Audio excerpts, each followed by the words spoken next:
Hello everybody, welcome, one and all. Good evening Dave, good evening Andrew, hope you are well. Hope it is all going very well for you out there. Adam, if you've got my stream open and you can hear me, you're deafened at the moment, hence the little microphone thing. So I thought I'd chat to my stream for 2 minutes before dropping you in. So do not worry, sir, you will be back. Good evening one and all, good evening, we are live. And we are back for the Sunday show. I'm excited. I hope you're excited. It's going to be a good time had by all, I am sure. Yeah. If you're ready, shall we just jump straight into it? Shall we just jump straight into chatting to Adam? Should we do that now? I'll undeafen him. Hello, Adam. Can you hear me now? There we go. I was going to say I couldn't hear you either. You were deafened. I was deafened by the sheer power of the Warhipster. Yeah, well, I also didn't want you to talk over me as I was introducing myself. I was refraining from doing so anyway, but I'm glad we got that sorted. So, yeah, are you ready for another Sunday show? We haven't done this in a couple of weeks. Yeah, man. Yeah, we haven't done it in a couple of weeks. I have been shockingly busy, like crazy busy. You have. So it's nice to be back. It is nice. It's nice to have you back. Oh, that's very kind. I'm glad you're well. I'm glad you're less busy. I'm glad you're not too busy for me tonight because we've probably got stuff to talk about, haven't we? Yeah, I think so. Yeah, there's been quite a few announcements recently, so there's probably a fair bit to babble on about. Absolutely. Right, I'm going to drop you into so people can see your lovely face in the bottom right corner. And lovely.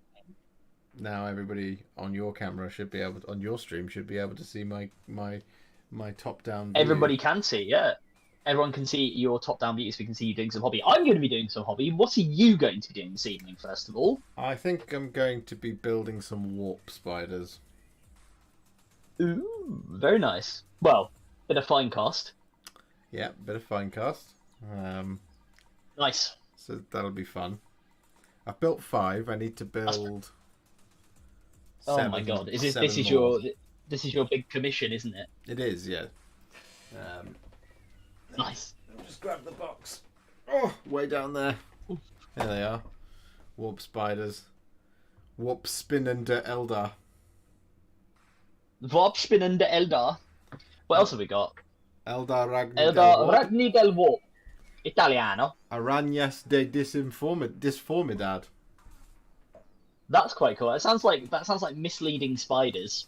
I know it's not in Spanish, but it seems like it should be like disinformidad, like disinformation spiders. It does sound like that, doesn't it? Got to try. I mean, it now. I'm gonna build one of these.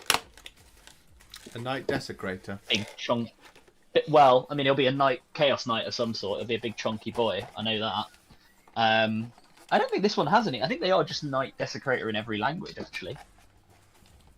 Let's have a look. I've got the instruction manual, so I'll take a quick peek through. Yeah, they are. They're just the same in every one. Knight Desecrator. I'm just seeing if any of the. Oh, German's got some good weapon names. So you've got the Maschinengewehr. For the machine gun, the Donnerschlag Faust, which is the oh no, Maschinengewehr I think is the I don't know what that is. No, that's the heavy stubber. Yeah, the Donnerschlag Faust I think is the Thunderstrike Gauntlet. Oh, I've just had a bunch of messages come through on chat all at once. Ben, hello. Good evening, Mark. Bonjour, Alice. Good evening, Daniel Baxter. Bonjour. Good evening, Philip. And Ben says Buongiorno, Jarl, again. And then Alice says La Araña Discoteca. La Araña Discoteca. I like that. That's a good one. So this Warp Spider project is fun because the client wants them on 28mm bases rather than on the 25mm slotted bases as they are provided. Oh yeah. So essentially all that is required for 4 out of 5 of the warp spiders is clipping them Mm-hmm. out of the fine cast nonsense. Look at that. Oh yeah. And then attaching them to 28mm bases. This guy's slightly different. He actually comes in components. He has Yeah, components. he's the boss man, isn't he? Yeah. Yeah. But that's mostly what it takes. And I have to get 2 units of 6 of these. Yeah. And they come in boxes of 5. Yeep. So I'm just going to start clipping this guy out. 1. I always think it'd be quite funny with these fine cast models to just be like, yeah, there you go, that's it. Just be done with it like that.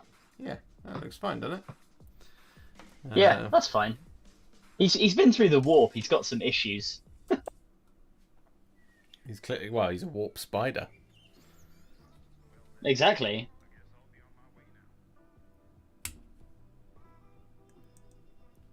Oh.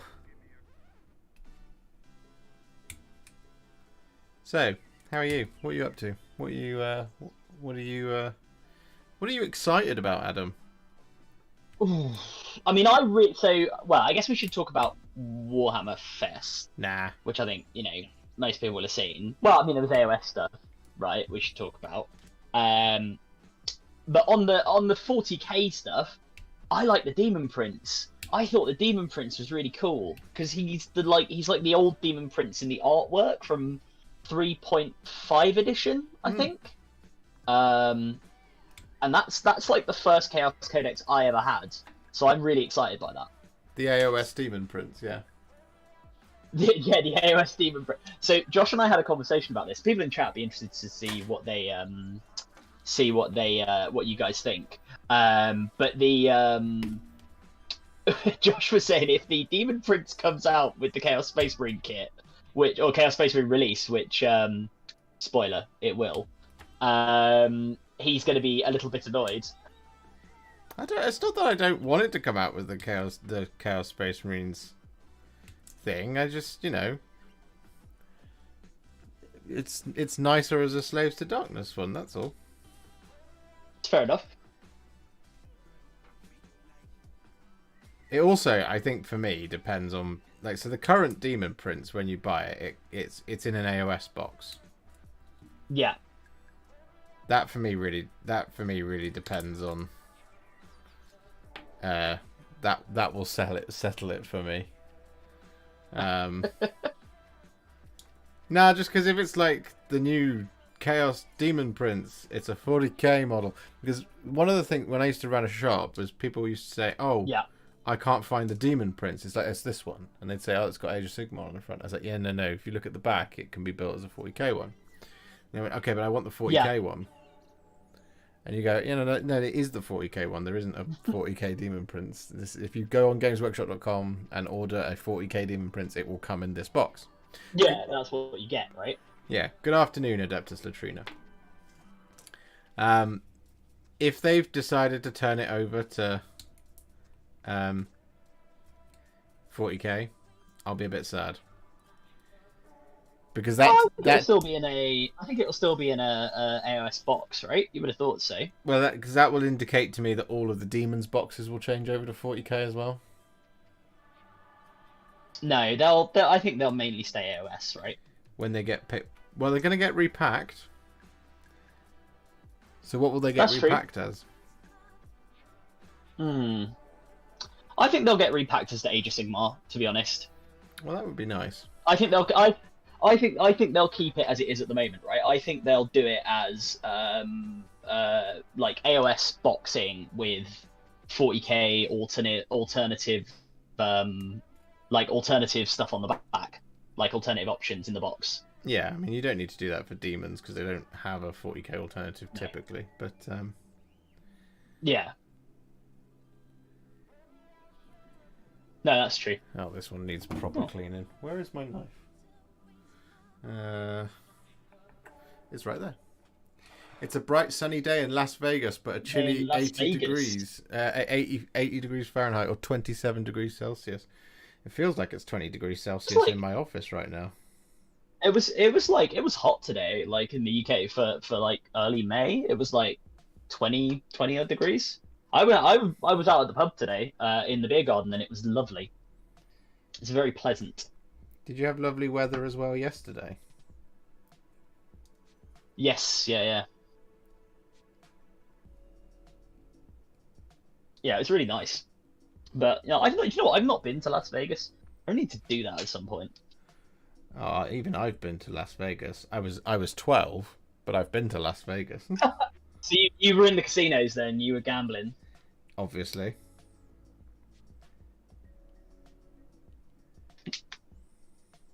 Mummy, this man called Frankie Lockjaw says that we owe him several $1,000s. No, I left and I was up. Quit while you're ahead, you know. You get on, yeah, you're good on the tables, you know. Right, shall I build this Chaos Knight? Let's get going. Let's build this Chaos Knight while you're building your warp spiders. I feel like we should be building stuff together. Yes, that would help me through it. Yes, Adeptus Latrina, are those fine cast white warp spiders? They are indeed fine cast warp spiders. That is how. Boo. That is how you get them. That is how you get them. Unfortunately, a boo indeed. I mean, to finish off what we were talking about with the 40k fest stuff, the cult stuff was great. Yeah, the cultist stuff was really cool, actually. I really like the way one of them looks like the Witch King of Angmar from Lord of the Rings. Yeah. You know the one I mean? There's like two of them with the big swords in the like HQ unit. Yeah, one of the ones in the the Coven Throne or whatever it was called. Yeah, the Coven Throne or something. I just can't remember. That might have actually been one of the things that was previewed on for pre-order next week. For the Nighthaunt, I can't remember now. No, it was. Yeah, I was gonna say yeah. I think let's have a look. I'll have a look. You know what? I'll have a look at the announcements. What was it called? What were they called? Demon Prince, Chaos. Where are you? Dreadwing, Skaven, Heretic Styes. Here we go.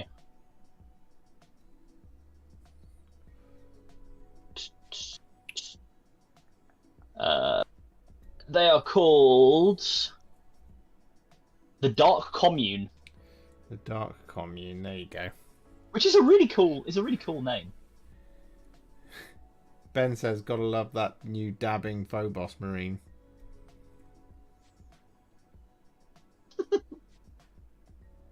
I saw one of our friends said he looked like he was doing the Saturday Night Fever dance from Saturday Night Fever.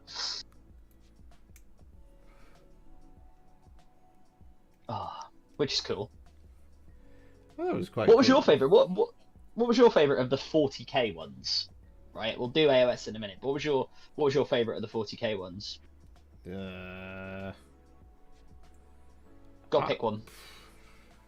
I mean, none of it. I will come there and I will fight you.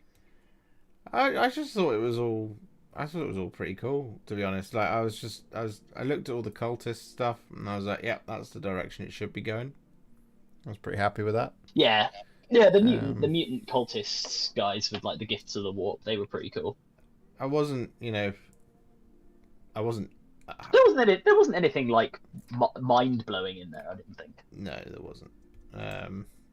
But that's well, I mean, it's like what I said about the Horus heresy, right? The Horus heresy announcement.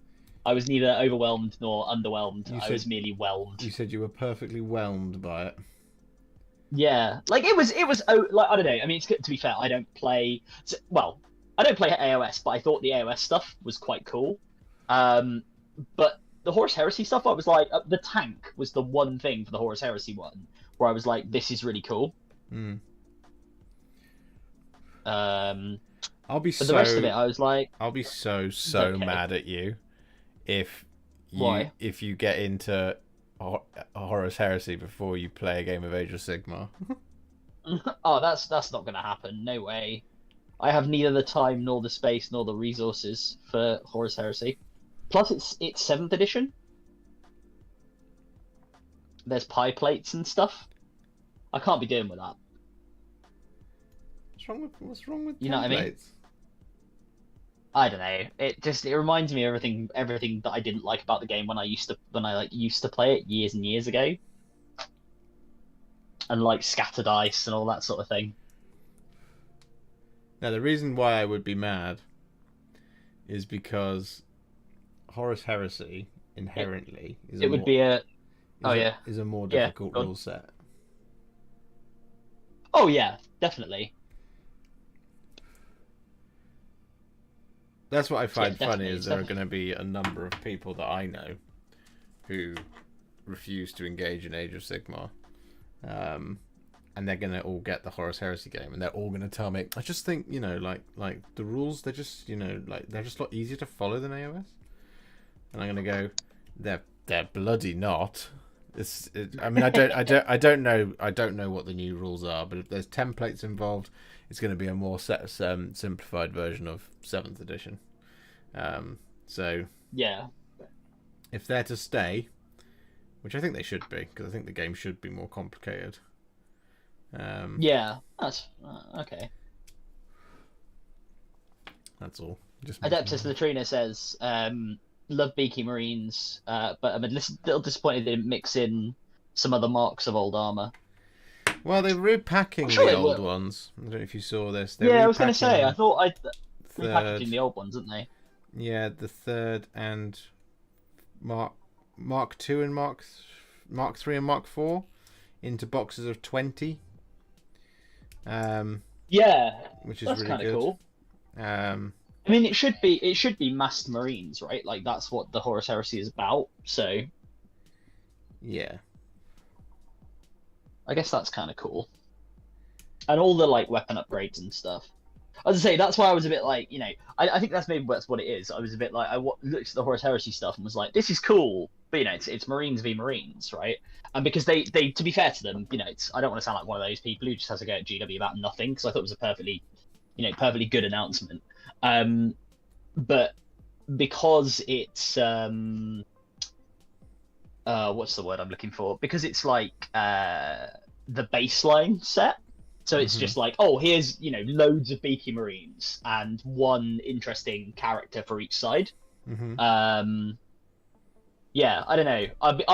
I'm sure it'll be more. I'm sure it'll be cooler once we see stuff like more of the special characters. Like when they did, they said they're repackaging Azek Ahriman and who's the other one? Bjorn. Oh no, Bjorn. Yeah, which is cool. Yeah, I mean, Space Wolf and Thousand Suns fans have been waiting for those characters for many, many moons. Yeah. Andrew, yeah. I was picking up some paints in GW a few months ago while another customer was unironically telling the store manager that Horus Heresy was 40k for grown-ups and I suffered psychic damage. Yeah, no, you're spot on. You know what, Andrew, you having told me that I've taken mortal wounds through the camera, through the stream. Yeah, no, don't do that. I mean, not that Andrew did, but people don't do that. People who do that sort of thing are absolute knobbers. I believe it's the technical term. Yeah, technical term for that is that. Nick, want to thank you, Warhipster, for all your content, especially the instructional videos.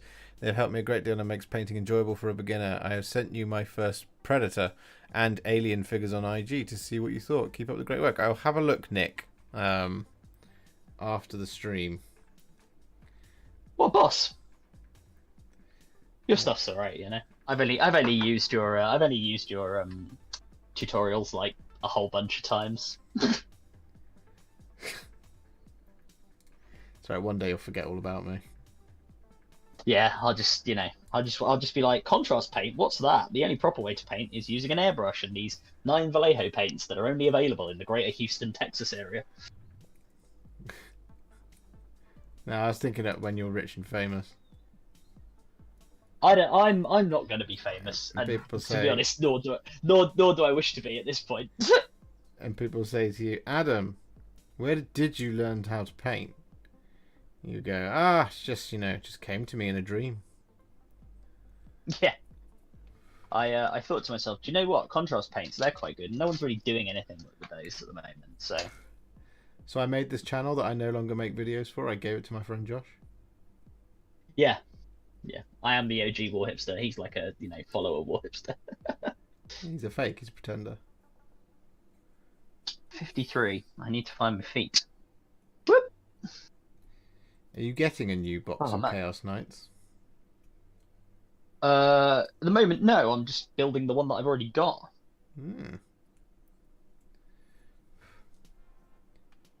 You waiting to find out what the psychic knight abominant it looks like. Oh, sorry. Did you mean the pre-order, right? Yeah. Sorry, I misunderstood what you said. Yes, no, I'm getting one of that. I mean, the abominant's just cool. It's a big psychic knight with a tail. I mean, how cool is that? And he's covered in birds. You do like birds. I do love a good bird. A pterashade, to give it its proper technical name. As someone There we go. Look at that. One leg, one singular leg. Drew, Kataro is here. Hello, Kataro. Philip says he really likes the direction of the squat/kin. Well, it's been clarified as of Friday, Philip. The Necromunda box, the Necromunda gang, they are squats. The others are the Leagues of Votan. They are not to be confused, even though they may. It's kind of cool. Hi, Dave. Hello, Dave. Dave's joined me in my stream. Hello, Dave. Hello, Dave. See you, Dave. Good evening. Drew says, "I'm totally with you, standing AOS. I love the rule set, and I've slowly been corrupting my 40k group into playing it. Oh, I'm trying, Drew, but this lot are very resilient, disgustingly resilient. I'm disgustingly resilient. Oh, I've lost your camo stream, buddy. Have you? So yep. You have. I don't know if it's going to come through to your followers, but because we're on a bit of a delay in case we do anything naughty. Why has that disappeared? But yeah, no. I mean, look, I'm down to play it. What I need to do, Josh.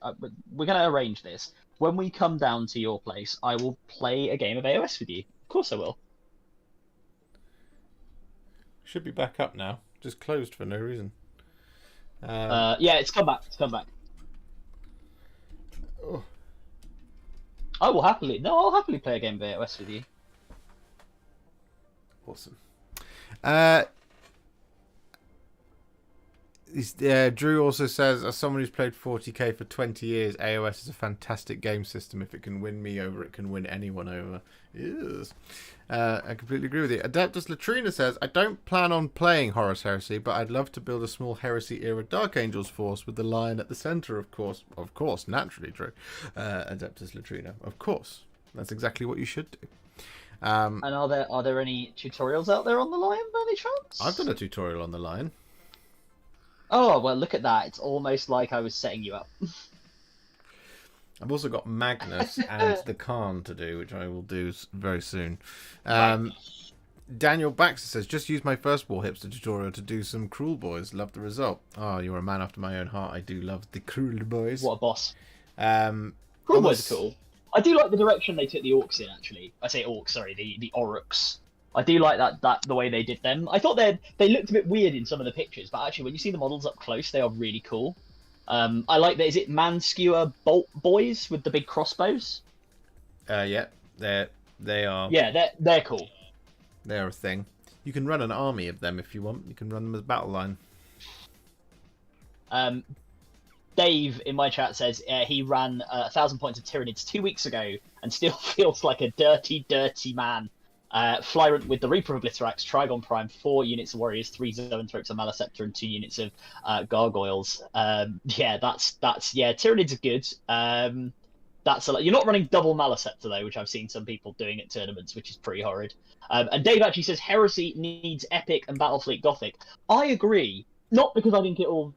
I'm not as a criticism of heresy at all, but I think it would be really cool to have Epic and Battlefleet Gothic back. I couldn't Because I agree think more. Battlefleet Gothic.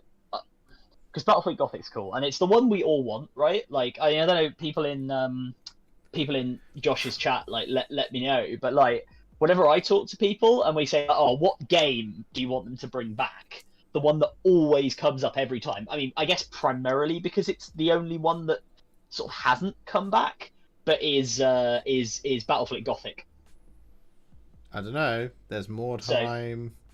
There's well, I was gonna say more time, but yeah, there's or Dreadfleet, Epic, obviously. Yeah, Epic. Dreadfleet. There's Warhammer. There's Warhammer Historicals if you want to get real technical about it.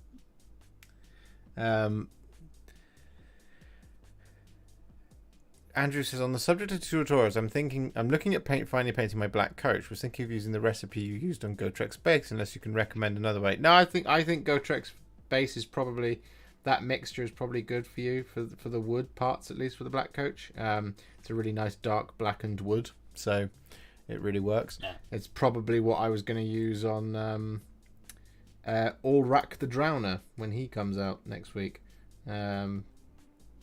If I can get him done in a timely fashion. I might even do another review video on Allrak the Drowner, because that would be cool. He's the boatman, right? Yeah. Sorry, I say boatman, boat ghost. Boat He ghost. is. That's who he is.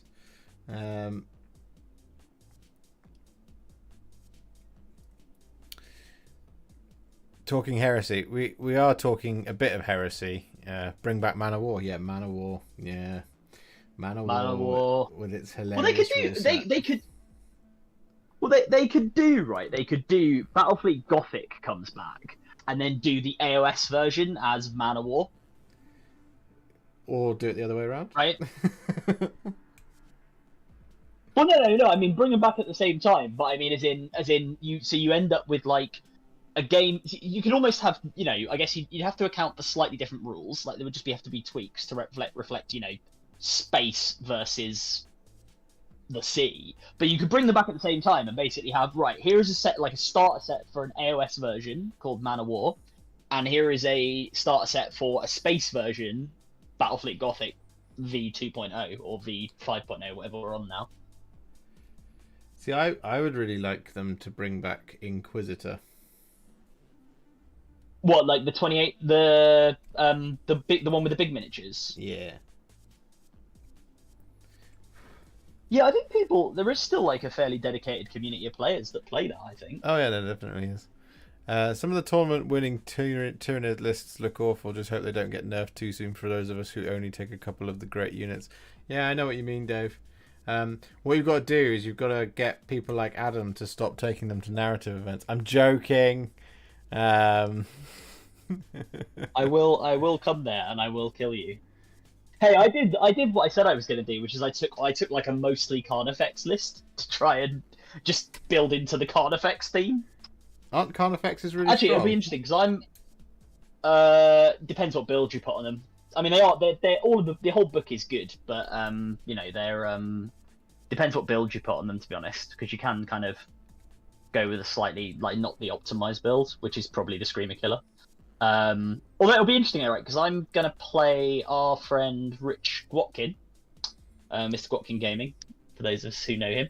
I'm actually going to play him with his Tyranids, which will be his like first game using them next week, and I'm probably going to bring my sisters because I was going to bring him my Death Guard, but he has Death Guard, so he knows how the army works. So he was like, "Why don't you bring your sisters? Because I've not, I don't really know them very well." So yeah, I'm going to give that a go. And when I was at the event, actually, I played a sisters player who was excellent, Sarah, and the sisters were by far the most difficult opponent because they have they actually have a lot of durability now with that Armor of Contempt. Like Armor of Contempt has made a massive difference. Is Rich going to be running dual Mana Scepter though? I think he might be. I don't know. So I'm going to take my sister's 5-up deny and just pray to the Emperor that it goes off. Part of me wants Rich to obliterate you so hard that the next time we do... I probably will. The next time we do the Sunday show that you go, okay, do you know what? I'll admit it. The Tyranids, they're a bit strong. No, they're a bit strong. I said they're a bit strong. I just said they're not broken. I said there are a couple of strats and a couple of rules that are broken. I just don't think they're broken, right? But if you think if you think I'm bad, I saw a comment yesterday when I was watching. I actually watched Tabletop Tactics. Did some really good Chaos Knight stuff that I was just checking out with Chef, who I really like, Beard. And there was a comment under there where somebody said, what was it? He said, I'm a Tau player, and I think Knights are broken, Chaos Knights are broken, because it looks like they have some stuff that can really deal with everything the Tau have got. Right. And I was like, mate, the Tau are really good into everything. I mean, the Tau themselves, again, I don't think they're broken, but they're very strong into pretty much everything. So the idea of having like a list of knights which can deal with them pretty effectively is kind of okay. Like, I'm fine with that. Likewise, if tomorrow Imperial Guard come out and they're incredibly good at dealing with, or Chaos Space Marines, whatever, are incredibly good at dealing with Tyranids, then you know what? Fair enough. That's the way the cookie doth crumble. What makes the new Chaos Knights so good? Because I've kept away from most of the it. books really the book. So the thing, honestly, the thing. Sorry to cut you off. The thing I think makes them really good is everything I've read says the book is really balanced. The book is incredibly flavorful.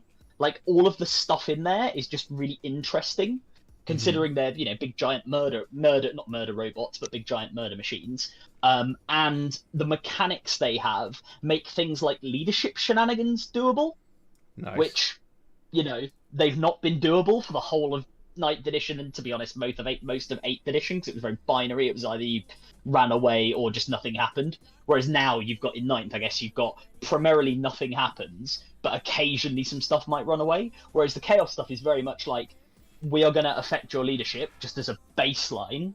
That's like what we do, and then there's mechanics built off that. There's this really cool thing called Dread Test. Like, some abilities in the book have what's called a Dread Test, and a Dread Test is where you roll 2d6. And if you roll under your leadership, you pass. If you roll over, you fail. And then when you fail, there's some like debuff or some effect that comes in, which is really cool because you're like making your opponent do stuff, right, and think about things. Yeah, that is cool. So Dave's asked a question. He says, "Did I use a Carnifex with a heavy venom cannon? How did it perform?" Yes, I did, and yes, very good. It's a good weapon. It's quite swingy because you've got 3 shots, but it's a good gun. It turns them into like a dreadnought, which is kind of what I wanted. Like, Carnifexes should be like a little bio dreadnought, basically. So yeah, no, big fan of them. I think they're cool. I think Carnifexes are cool. It's nice to see them be good again because they were crap for ages. I kept insisting on taking my Stonecrusher Carnifex to like tournaments when we went to them, and the Stonecrusher Carnifex is objectively not very good. It's just when it goes off, it works very well, but like from an efficiency competitive point of view, it was rubbish. So yeah, I'm a big fan of those. And Dave on my chat says he misses B-Bone on Tabletop Tactics. Yeah, B-Bone was cool. I miss B-Bone, but he has moved on to newer and better things. I think he's writing a comic, actually. I don't know what he's doing. Which is kind of... I think he's like working on like writing his own comic or something, which is cool. It's cool. Yeah. Right, I need to put a piston on this leg. What one am I looking for? 49. Mikey's Wargaming is here and he says, Warp Spider's nice. And extra miracle dice. Yeah, Sister's getting extra miracle dice. Very good.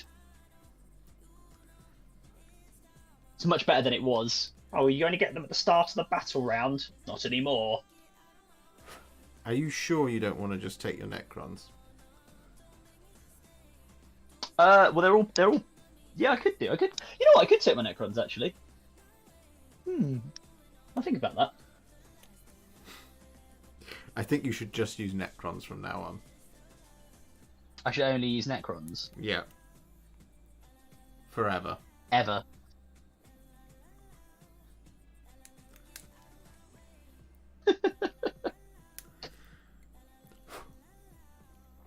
Nothing else, only Necrons. Only Necrons. In the grim darkness of the 41st millennium, there is only Necrons.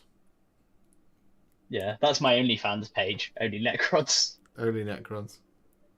Only Crons. Only Crons.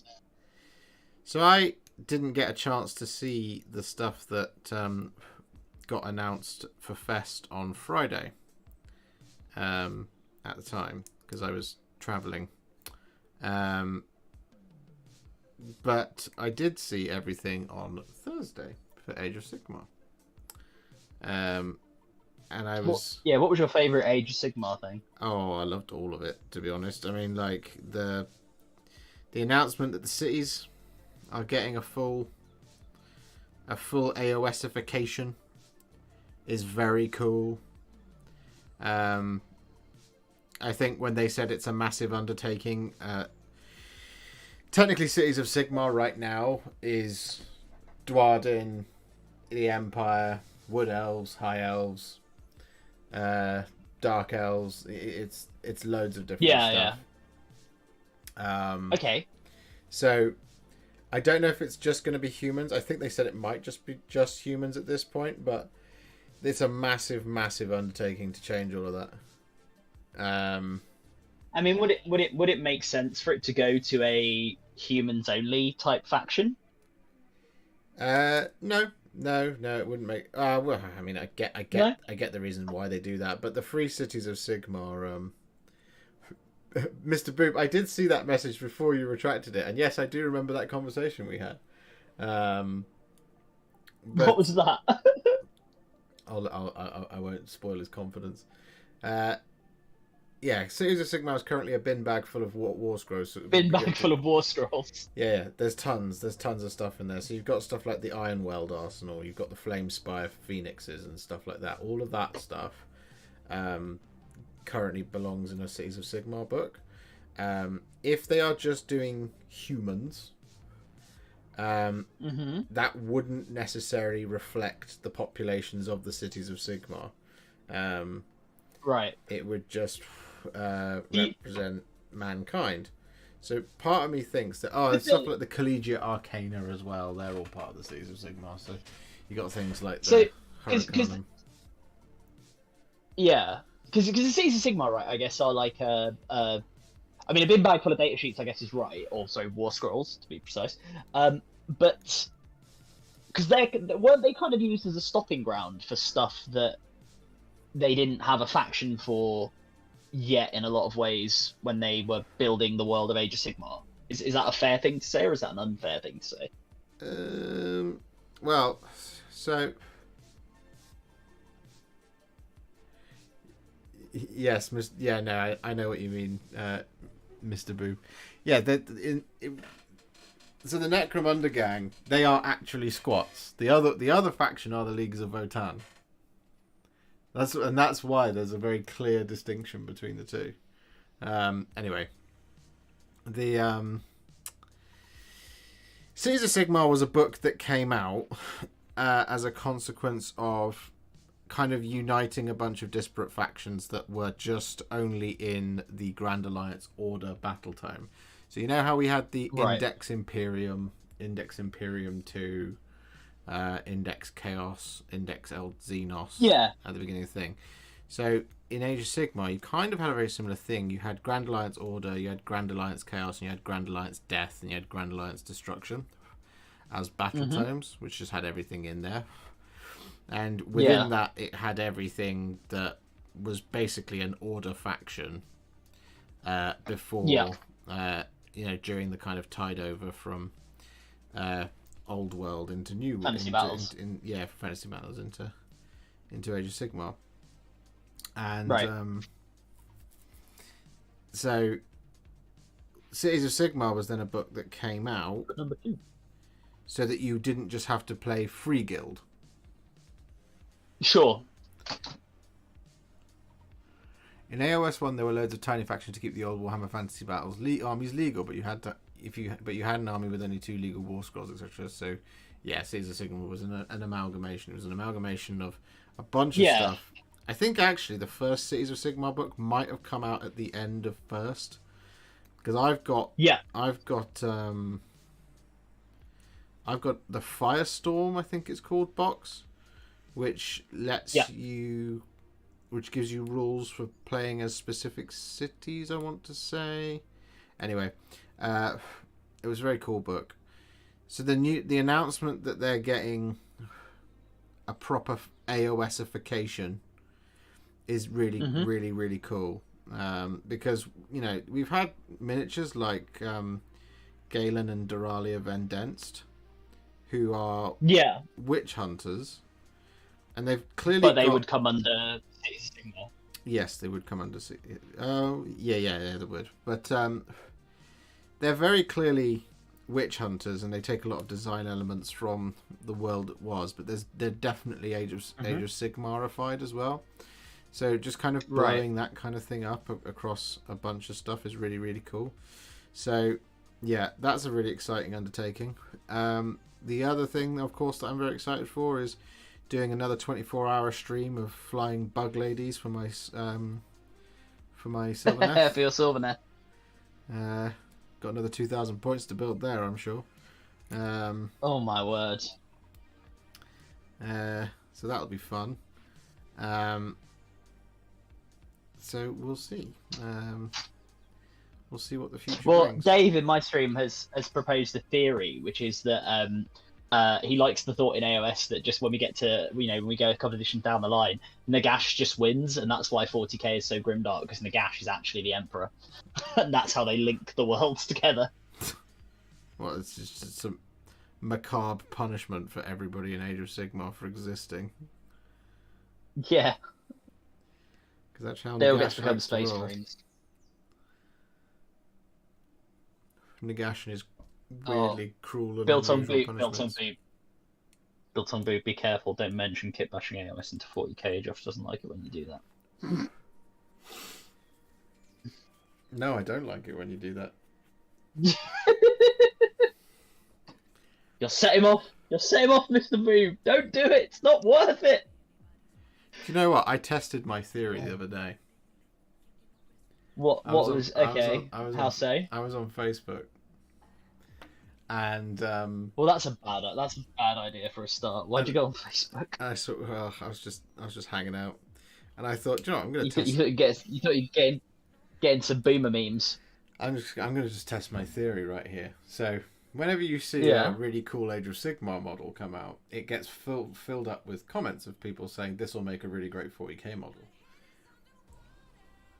A bunch of people were posting a picture of like the new Beakies in one of the Facebook groups that I'm in, and I commented on it. I commented on the Praetor picture. I said this will make a really great Lord Celestant for my Stormcast, and oh my goodness, the amount of rage. Why would you do that? Why would you do that to yourself? You're just inviting. The amount of rage I unlocked, and I was like, whoa, hold on now. Hold on. Because I've seen so many of you take Garda Steel Soul, stick a Space Marine helmet on him, and call him a Smash Captain. Come on now. Don't you give me this.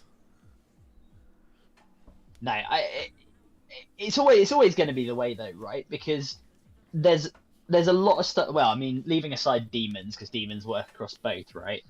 There's a lot of stuff in AOS which most of it is not done very well. I completely agree there. But there is a lot of stuff in AOS that, well, put it this way, it's a lot easier to stick guns and sci-fi stuff onto a fantasy model of any kind, AOS or third party, whatever, and make it futuristic / 40k than it is to take a 40k model and make it into AOS. Actually, this has given me an idea for one of your future projects. Why don't you do it? Why Why didn't I do what? Like, take a 40k model? Yeah, take a 40k model and make it AOS. Because I guess, like, leaving aside the random nerd rage, right? Prove that works, right? Not that I doubt you, because I don't, and I think you could do it really well. And I think if anyone can carry it off, you're maybe the guy to do it. Like, take something like the Praetor from Horus Heresy, kit bash it, do whatever you need to do, and then be like, boom, there you go, Lord, paint in contrast, boom, there you go, Lord Celestin. Thus proving you can, in fact, take those models and do it, and it still looks really good. And actually, it probably looks better than 99.9% of the ones that go the other way. See, I would do that, but I'm a terrible kit basher and converter. And I hate building models following the instructions, so coming up with my own thing is literally the worst thing to me, which is why I wouldn't do it. Okay, all right, fine. Maybe I'll have a go. Maybe that could be my challenge. I'll have a go and see if I can do it. What do you think? A Horus Heresy Legion Praetor then is the way to go? No, because I'll need some guidance. I genuinely don't. The reason why, I'll tell you the reason why. The reason why Stormcast into Space Marines, in my opinion, often doesn't work, and Space Marines into Stormcast doesn't work, is because everybody always forgets to remove all of the stuff that actually marks it out as being one of those things. Yeah. And one of the problems with Space Marines is they build in a bunch of like the cables and the sort of the undersuit and all that kind of thing. So what you have to do, it goes in the armor, yeah. Exactly. You would have to, for a Space Marine, one, you'd have to clip off the knee pads, because it doesn't make sense to have those knee pads as they are. You'd have to jointed knee pads, yeah. You'd have to fill in the gaps of the undersuit to make it look like cloth. You'd have to sculpt pectorals and stuff on top of the like the vents on the chests.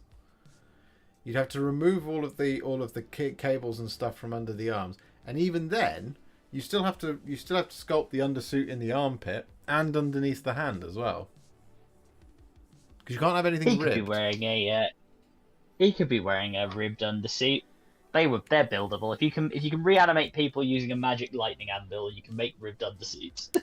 But that's the point. Is whenever I look at a conversion, right, I look for things like that to see if people have done it. And so the thing that people always forget to do in Sigmar, when they move a Space Marine, a Stormcast over to being a Space Marine, is they leave the paper trail on. Yeah. And the paper trail is covered in Azerite iconography. Yeah. And twin-tailed comets all over the place. Yeah, that's true. I mean, if you're making it into like a specific chapter or something, then definitely. But if it's just like some random chapter that you custom built, why couldn't it just be their language? Well, do they have the No. That's so if I made a Space Marine chapter that had in which I play devil's advocate and annoy Josh. No. If I made a Space Marine chapter that had the Great Devourer on its shoulder pad, and I just called them High Fleet Behemoth, people would get mad at me. Yeah, sure, but you're taking it from like a completely different game system where this stuff just doesn't exist, right? What doesn't exist? Well, as in, so your Sigmarite runes and twin-tailed comet. Uh-huh. Like, actually, if someone was kind of smart about it, surely what they could do is use the twin-tailed like that. Maybe that'd be the kind of fun way to do it if you were going to go really commit to it and base it on like the way the Stormcast look. You could have the twin-tailed comet as your like symbol.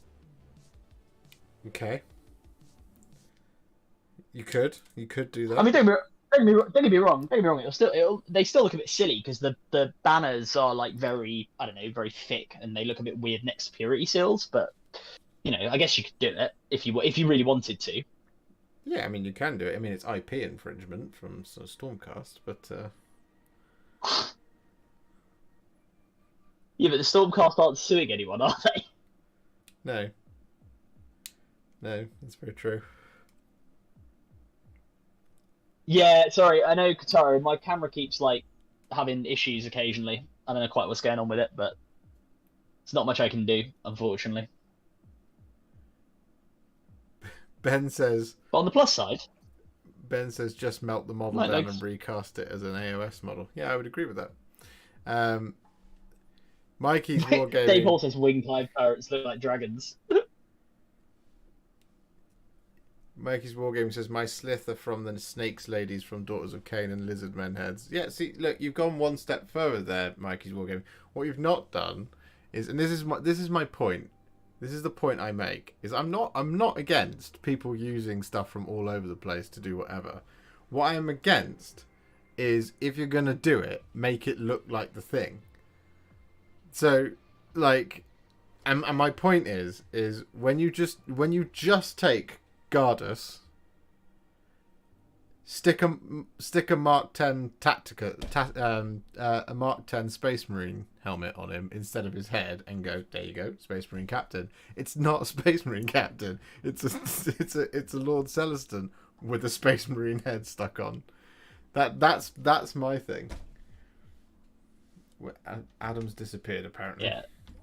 No, I'm still here. I was trying to reset my camera and now I've made it worse. So I don't know what's going on. Oh dear. Yeah, sorry guys. It's a bit weird. It's having a few issues clearly. So Dave says, I was very sad when I built my 2 squads of rattle cage skeletons, then got the grave guard out. Scale was wrong. Should have kit bashed. Oh yes, the grave guard are. Yeah, the new death rattle skeletons were a lot bigger. A lot chunkier. Yeah. Yeah. Philip Eagle says, sorry, I've never listened to Guitaro. It was not your fault, mate. I don't know. This is like a new camera I'm trying out, so I'll get it working properly. Honestly, it's probably because I'm running it through like a pretty crappy USB hub, which has got a lot of stuff going into it, because being on a Mac, I don't, I have to use a USB hub. Yeah, we'll get it working. What I was going to say is, yeah, Philip Eagle says, there are plenty of models within each game system you can mess around with. Yeah, I think so. I've seen people use, it's an obvious conversion, but use witch elves as Drakari witches. Yeah. And that works really well. That you can almost to be fair with that, you almost don't have to kit bash them. You can just use the witch elves if you really wanted to. I don't know about any other ones. I did see somebody who on the Tyranids Discord or on Tyranid on Reddit was like trying to use. I don't know if they were. I think they were AOS, not the new dragons, but they were some kind of dragon as like some sort of Tyranids, and it was just like it just didn't really work. And obviously everyone was commenting and being like, "These don't really look like Tyranids. They're just dragons." Yeah, well, see, that's my point. Is I don't think Stormcast look like Space Marines. I think you're closer. I think you're closer to Custodies with Stormcast, but even then, the big ones, the Thunderstrike guys, what they called Obliterators, Annihilators. They look a bit more. Annihilators. They look a bit more like a little bit more like Custodies, I think. Like I think you could, with a bit of conversion, you could use those if you really wanted to. That's what I mean. I think if you're gonna use them, because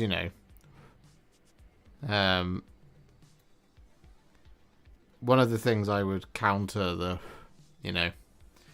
is that there's only one group in the Imperium that's allowed to use talons and lightning on their heraldry, which is it's the Custodies. Yeah. So why when someone, this is the thing is I will say my viewpoint on this, and people always tell me I'm wrong. Okay, and I go, get ready, chat.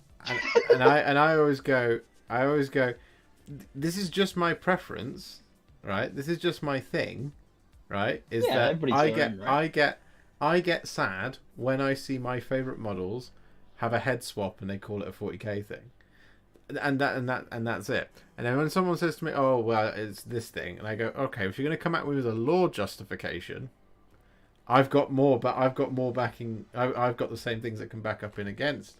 I'm just saying that is all. Haven't heard it yet, but it's wrong, says Andrew.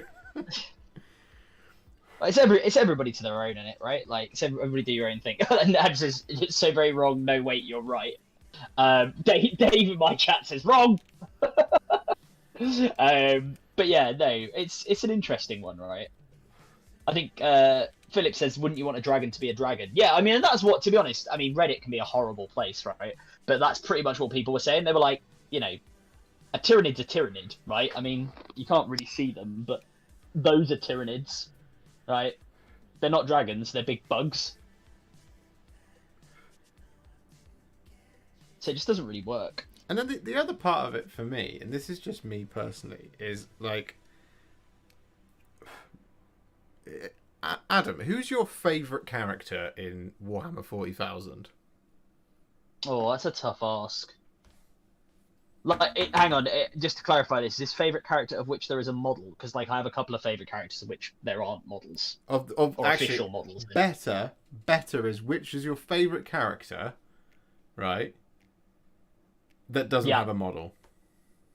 Probably Iskandar Kaon from the Black Legion series. Iskandar Kaon, Leovine Urkis, Telemachon Lyras, like that. The what becomes the what are they called? They're not called the Ezekarion. The sort of like the Mornival for Abaddon, because the Black Legion books are brilliant. So how would you feel? Yeah. If Iskander Kaon gets a new model, yeah, and they preview this new model, and there's like 300 comments on it, yeah, and like 15 of them are people like, I'm so pumped for Iskander Kaon. Yeah, and the rest are like, and the rest I are would make this into this will make Google Bumble from AOS, or just any other thing like, oh, this will make a really good. No, I get why you'd be annoyed. Yeah, totally. And that was it. This is where this crusade against this type of thing and against me started. Was when the Guard of Steel Soul model was revealed. I was so excited, and I opened up WhatsApp, and every single one of the groups that I'm in were going, this will make a great Space Marine. And I'm like, no, it makes a great Guard of Steel Soul. Oh, I don't know who that is. Okay, well, I get that you don't know who that is, but why are you just telling me that, this will make a great not this thing? I'm like, it makes a great this thing. And I was literally told, no, it'll make a better Space Marine thing. And I was like, I mean, anyone who's telling you it makes a better X is stupid, because it doesn't make a better X. It might make a good X if you convert it or whatever. You know, that's your call. You do what you want. But like, it's not. It is a God of Steel Soul or whatever. You know. But this is where it comes from. This is where this whole thing comes from. Is from that model. Because all it got, and he is my Iskander Kaon. Yeah, he's like your favourite dude, right? Yeah. Him and Loris Grimm, long may he rest. Like those two dudes. Lady of Vines was the same thing. Like, but that wasn't. I didn't see a bunch of comments on the Lady of Vines saying this will make a great Space Marine captain. That would have been weird, because the Lady of Vines would not make a great Space Marine captain. That's how they talk in the voice. But yeah, that was my point. And so in one of these WhatsApp groups, I went, well, hang on, can we just appreciate it for what it is? And that's where a massive argument came out, and then it became a running joke of, oh, Josh gets really mad about this. And I'm like, I got mad because you took one of my favourite things and told me it wasn't a good thing of my favourite thing. That's why. Don't come at me with this. That's silly. Like, you know, it's obviously a good God of Steel Soul model, because it's God of Steel Soul. Yeah. That's in all seriousness, that's where it comes from. No, I get you, man. I get you. I just think you're gonna hear a lot. The problem you've got, right? If I'm being blunt, the problem you've got, right, is that you are always going to get that because you play the smaller game system, right? It doesn't matter whether AOS is better; it's the smaller game system, and until it's the bigger game system, you're gonna get more people who will go on to AOS stuff and make comments like that, which sucks. Don't get me wrong, like that does suck. But it's gonna just keep happening if there's stuff that can be kit bashed into, some 40k character. I mean, look at all the conversions people did with Indrasta, where they made her into like Celestine and stuff like that, or their own living saints and stuff. Yeah. It's the same thing. And she's a good model. You could certainly do things like take the wings. You could probably play around with the armor, but it would need some serious modification to be a living saint equivalent, I think. And a lot of people didn't. A lot of people just took the model and just ran it as a living saint, and it's like, it doesn't really work like that, I'd say it's on the wrong base size. Well, yeah, no, that's exactly what I mean, right? For a start, it's just going to be on the wrong base, because Celestine's Celestine's on a 40 mil, so I think you could fit Indrasta on there, right, with a bit of playing about. But yeah, it's just ridiculous. I should say, Dave in my chat said his favorite character that doesn't have a model is Captain Cortez, who lost his arm and said, "I've not lost it; it's over there." Or Colonel Straken, giving the pain in the ass commissar his overcharged plasma pistol to go double one with. They would make great cities of Sigmar generals, Well, I'm telling you, this is what you should do. You should get an entire Imperial Guard army and just make it into Cities of Sigmar, and then just be like, oh, it's my Cities of Sigmar. They're the Guard. They're the Astral Militarum. They are the Militarum of the Astral City, i.e., where all the Stormcast come from. And then just watch the rage. If you want to mine the salt, buddy, you've got to put the effort into mine the salt. I don't want. You will be a salt king if you do that. You will be like the Lord of Salt. See, I'm on a one-man crusade to try and reduce the amount of. Yeah, this is like you know what this is? This is your mutually assured destruction. Yeah. This is like your ICBM reserve. This is like, okay, we're gonna release the neutron bomb and just generate all of the salt. Yeah. Yeah, see, Mikey's Wargaming says, I see that on Drakari group saying, oh, this is a good Archon, Succubus, or Homunculus. Yeah, you see it all the time. What's that one? The Lady of Vines is he talking about? No, just in general about Age of Sigmar ones. Like, anything Daughters of Cain, people go, oh, this will make great Drakari stuff. I mean, in all fairness, I took the Gravedigger dude from Curse City and made him into my Homunculus. Gorslav the Gravekeeper. Gorslav the Gravekeeper.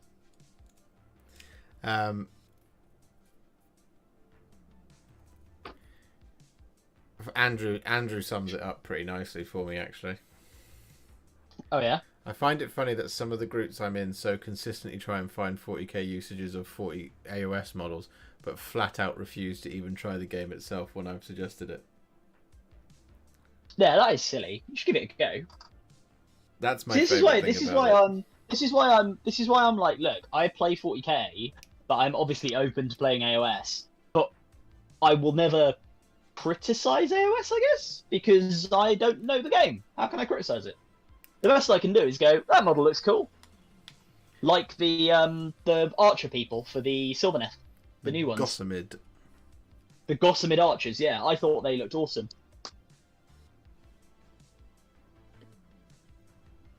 I remember once with a friend of mine, when I was having this conversation about Age of Sigmar 40k with him, and he was like, "You'll never convince me, ever. You'll never convince me." Oh yeah. Age of Sigmar is rubbish. That's what he said. But how though? If you've never played the game, how can you say it's rubbish? Well, now, hold on. So. And he'd been through all of the reasons, right? Like, there's no story. Well, there is a story. Well, there is a story. The game's obviously there's a story. The game's rubbish. Well, the game's the same as the one you're playing right now, but slightly different. What if he's just a nihilist? What if he thinks the game he's playing is rubbish? Well, so what I did is I went, oh, okay, fair enough. Do you know what? Anyway, a week later, I was chatting to him again, and I basically retold him the tale of Gates of Azir. Oh yeah. I just didn't mention that it was Stormcast. And he was like, what book is this? Like, which chapter is that? I went, oh, that's at the end of it. And I went, oh, it's the Hammers of Sigmar from Stormcast Eternals. He was like, okay. What? He was like, oh, okay, yeah, you've got me there. All right, fair enough. I'll investigate. And then he actually read a couple of books and he went, all right, yeah, okay. I see the error of my ways. I was like, it's okay, man. Like, if when you got into the hobby and you first went into Games Workshop and some troll in the corner said, yeah, you don't want to do that. That's called Age of Shit, ma. Right? It's not your fault that that's coloured your perception. It's also not your fault that you went online and you looked up Age of Sigmar, and the #1 trending Age of Sigmar video for a long time was of a man burning his army because Age of Sigmar is the worst thing ever. Right? It's not your fault. It's not your fault that that happened.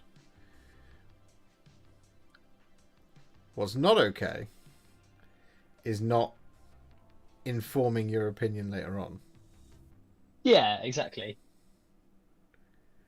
No, I agree. I agree entirely. So that's why. Do you know what?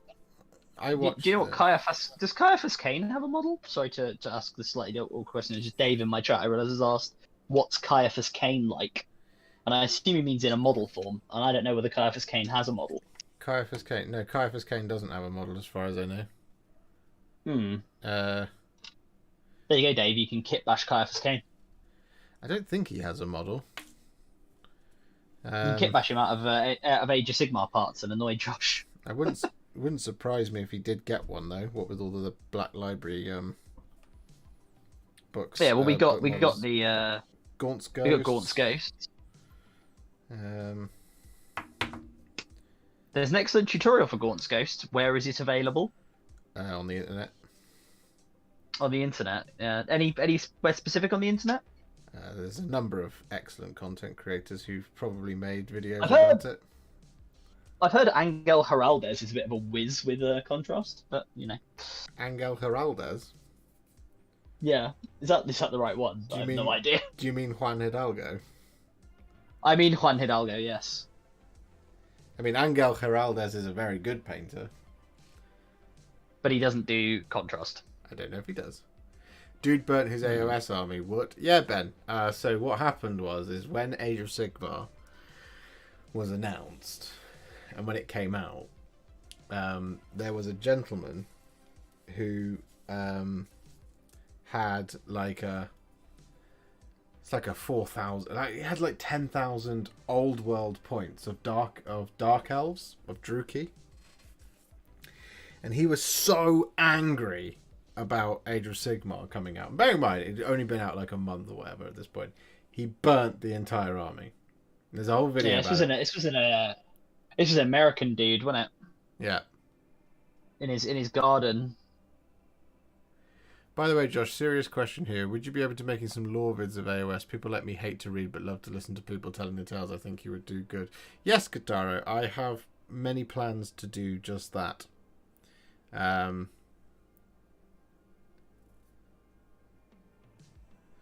Andrew says, the new Sylvaneth have twisted my arm enough to make me finally bite the bullet on them, so I'm 90% sure they'll be my Order army going for one of each Grand Alliance. I'm going for that.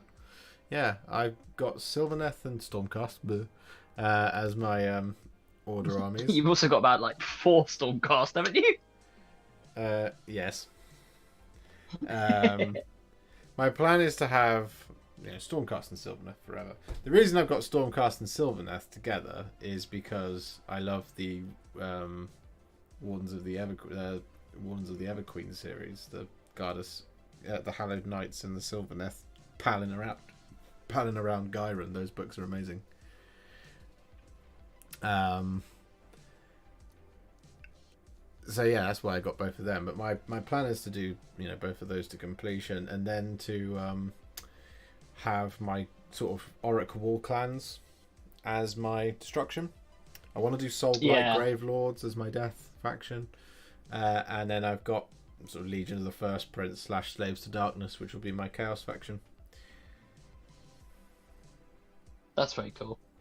Yeah, I mean, technically, I've already got one of each now. I mean, I haven't got death yet. Actually, that's a very good point. I haven't done any Soulblight Graveyards apart from what's he called, the Scriptor Mortis, and that wasn't for me. Oh, and of course I did all of Cursed City, but that wasn't for me either.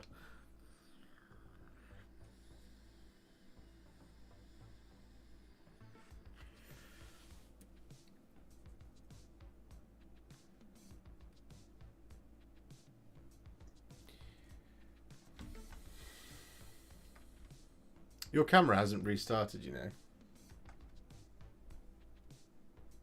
Are you still there, Adam? Oh, can you? Yeah, I'm still here. Yeah. You can still. It's working on my screen.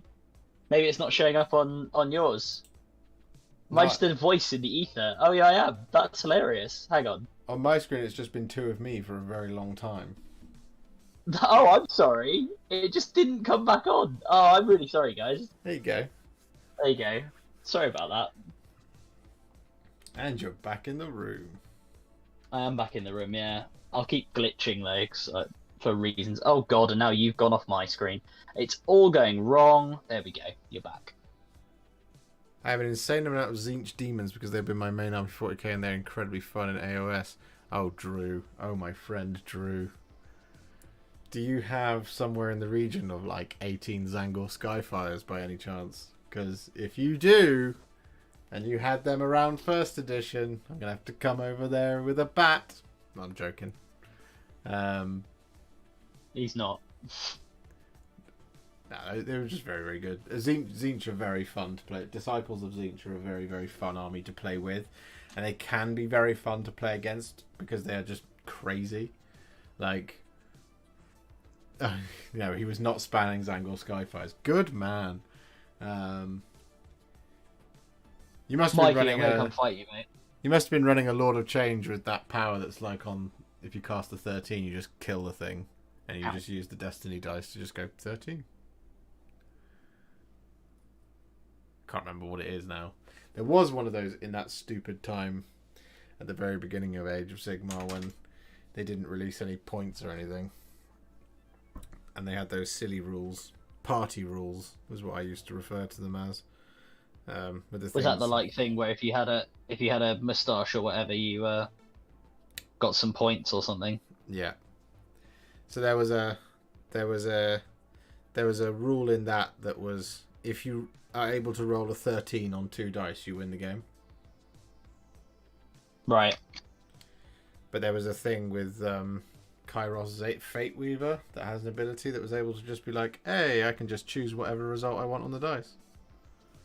So it was able to just go 13, hooray! What, and that's it? The game was just over? Yeah. I mean, it was that gone. It was gone very That seems quickly. somewhat dumb. It was gone very quickly, but do you know what? Like, I have talked in the past with my friend Chris about, times when Warhammer was at its best. And I there's two I will always remember. One was right when General's Handbook 1 came out. Oh, yeah? Because that was a brilliant time. Yeah.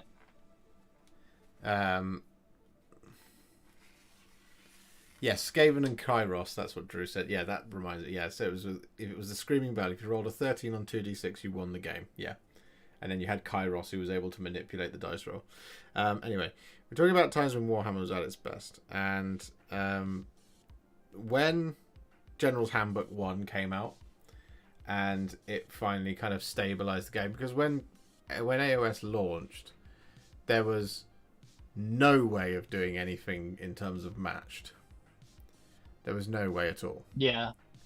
They didn't even have power level, if I recall. It was just... I mean, power level's just 40k, isn't it? I don't think AOS does power level. But, no, it must do. Oh, I can't remember. My brain's too full of other things. Basically, when it launched, there was no points. So, when people were like, okay, well, how do I play a game of, like, matched fair play? you just had to come up with your own way of doing it. So there were a number of different ways of, like, you could, you know, kind of just have a gentleman's agreement about what you thought looked kind of balanced. There was, you know, you could do it based on wounds. So you could say, right, we can each take 100 wounds each. Yeah. But of course, 100 wounds means, you know, I could bring 100 skeletons, but then I could also bring 10 dragons. Do you know what I mean? Like, yeah, it's not yeah. So it's just inherently, yeah, it's not very balanced. Yeah. Yeah, like if you tried that in 40k, Oh, if I said, do you want to play 100 wounds, and you went, yeah, it sounds good. You can bring 100 guardsmen, and I'll bring 10 of these. You'll bring 10 flying hive tyrants, and I'll turn up with Yeah. like 50 Primaris Marines. So it doesn't work like that. Anyway, General's Handbook 1 comes out, has points in it for everyone, introduces a match placed way of playing, and it was great. That was a fantastic time. Can remember one of the rules was if a certain HQ model responded to you when you spoke to it, then you won the game. Yep, there was that. I think the one that everyone talks about is the mustache one. Is if you have a mustache and you twirl it, your general gets +1 to hit or something like that. Anyway, that time was excellent. Twirling my mustache as we speak. And the other time I can think of was when Warhammer was at its best for me was the beginning of 8th edition when we had indexes. Index Hammer was, I loved Index Hammer.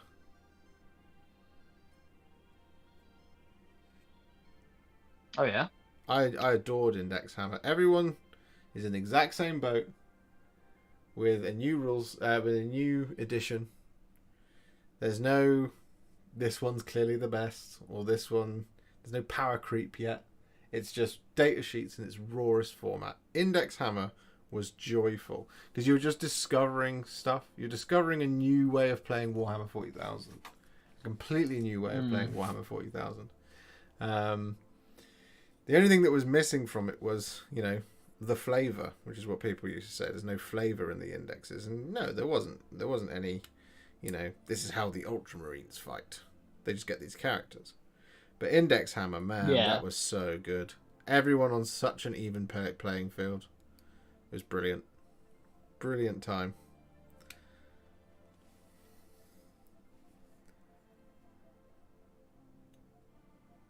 Why are knights such a nuisance to stick together? Because they're big and they're scary. And they're big chunky boys. You're too afraid of what you hold in your hand.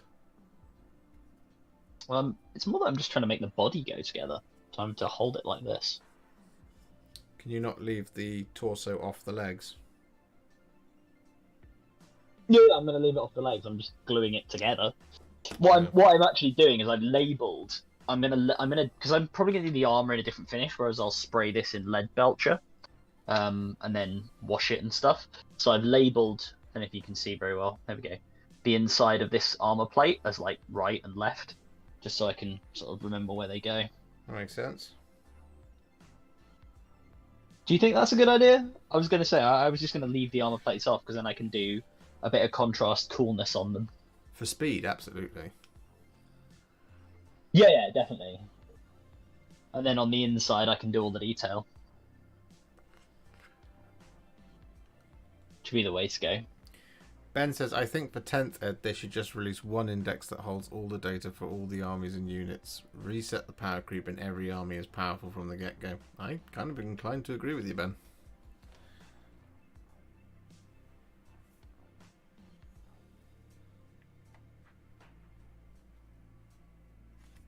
I mean, the thing is, it's a really difficult one, right? Because I must admit, I really like what they've been doing with the codexes in principle.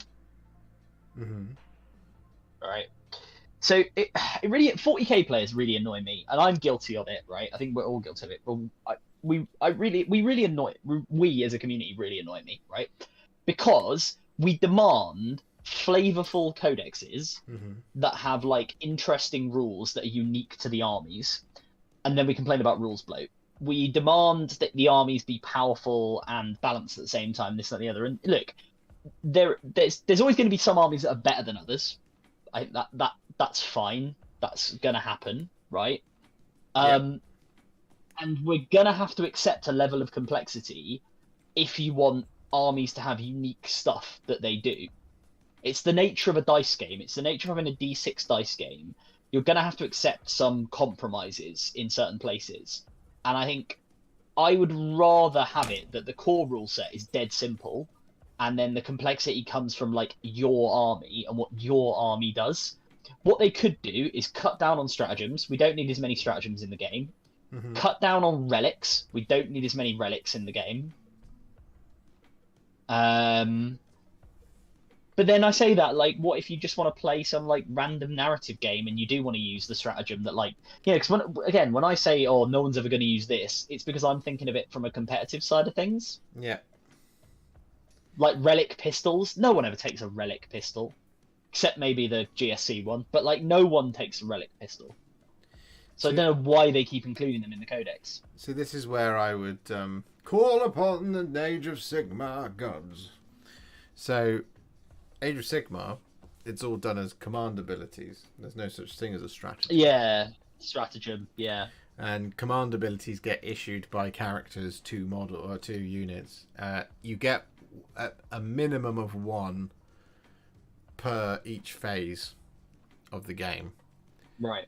So, like for example, in my movement my movement phase, I can make these guys auto run 6d6 inches. And then I believe that the opponent also gets one that they can use at that time. So realistically, what that game has is it's got, what would it be? A command phase, movement phase, shooting phase, charge phase, fight phase, battle shock phase. It's got 6 phases, so it's got realistically sort of 12 to 20 or so strats, as it were. They're command abilities, but it's got about 20 command abilities. And monsters get a thing as well. So, just a question: command abilities, do they require CP effectively? Yes. Right, and they're just built into the data sheet. Is that right? No, they're built into the core rulebook. Oh, okay. All right, fine. You do get faction specific ones, but they are baked into the data sheet. You also then get command traits. But I think you can get a command ability as well. But you don't have a page of things that your heroes can tell you other people to do that are specific to Stormcast. Right. Because I strongly suspect for the next edition, I think the core set of stratagems, a lot of them will go to being in the core book. Like, so I think, for example, everybody gets you can have an extra warlord trait now. Everybody gets you can, I'm just trying to think of some of the other examples. Additional warlord trait, additional relic, obviously. What other ones that are really common?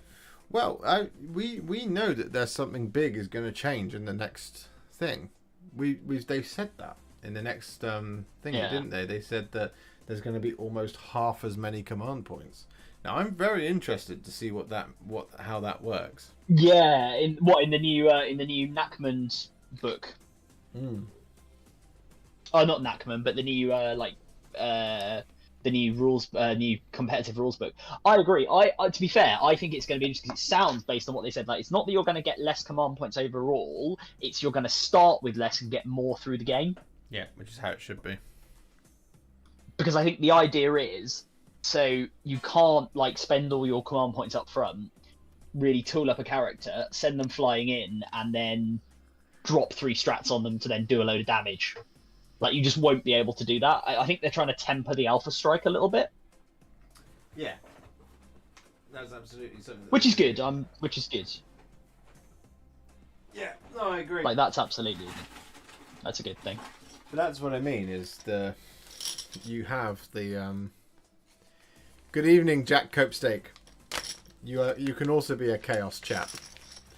Anyone know, are the Fine Class models the same mould as old metal ones? Yes, they are. They are, Philip. Yeah, they are. They're exactly the same as the metal ones, in most cases. Evening Chaos. Some of them are slightly different. Right, I need to Evening Chaos. Hang on, there we go. Evening Chaos. But I need to build 2 more warp spiders because I need 12.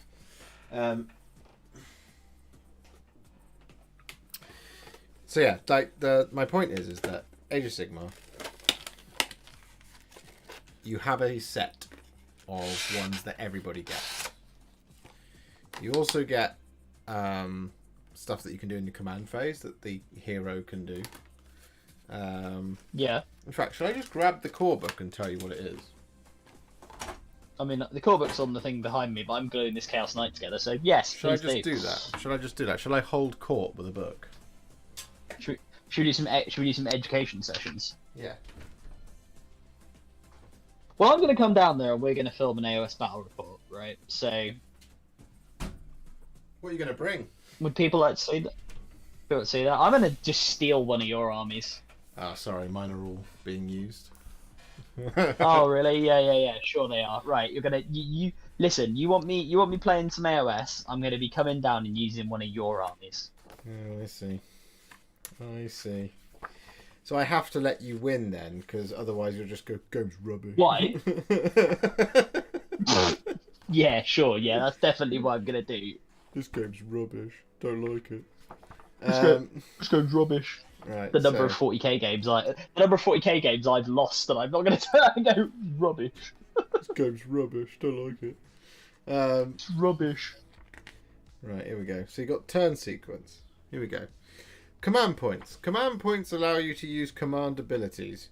You receive command points at the start of the battle round after priority is determined. In addition, if your general is on the battlefield at the start of the hero set phase, you receive 1 command point.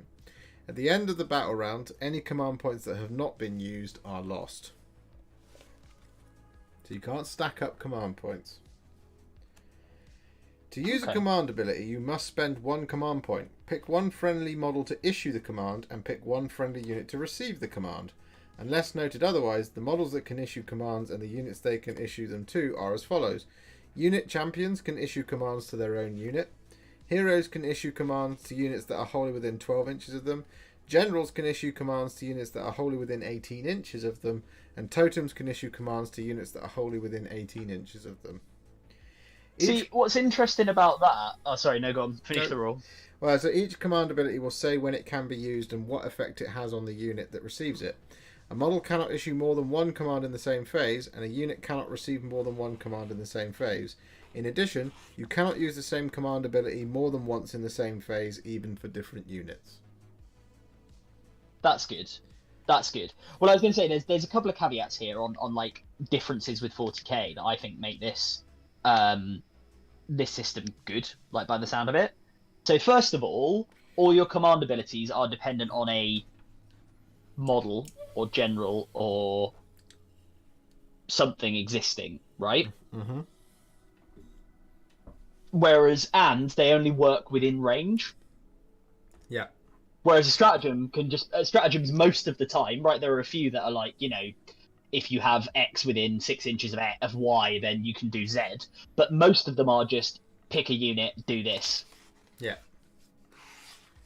So actually, in many ways, if I might dare to suggest something, that's a lot more like a fusion. That's a lot more like the Tyrannid's new synaptic link type thing. Yeah. 100% if it cost command points, if it cost command points, for example. 100% it is. I believe that is a rule that should make its way into 40k. It would be interesting. I genuinely believe that. I think you should be. I think units operating on their own, if they've got a sergeant, sure they can issue it to themselves. But what you shouldn't have is like a unit of Terminators drops down on the other end of the battlefield and then issues the command to, you know, a unit of, I don't know,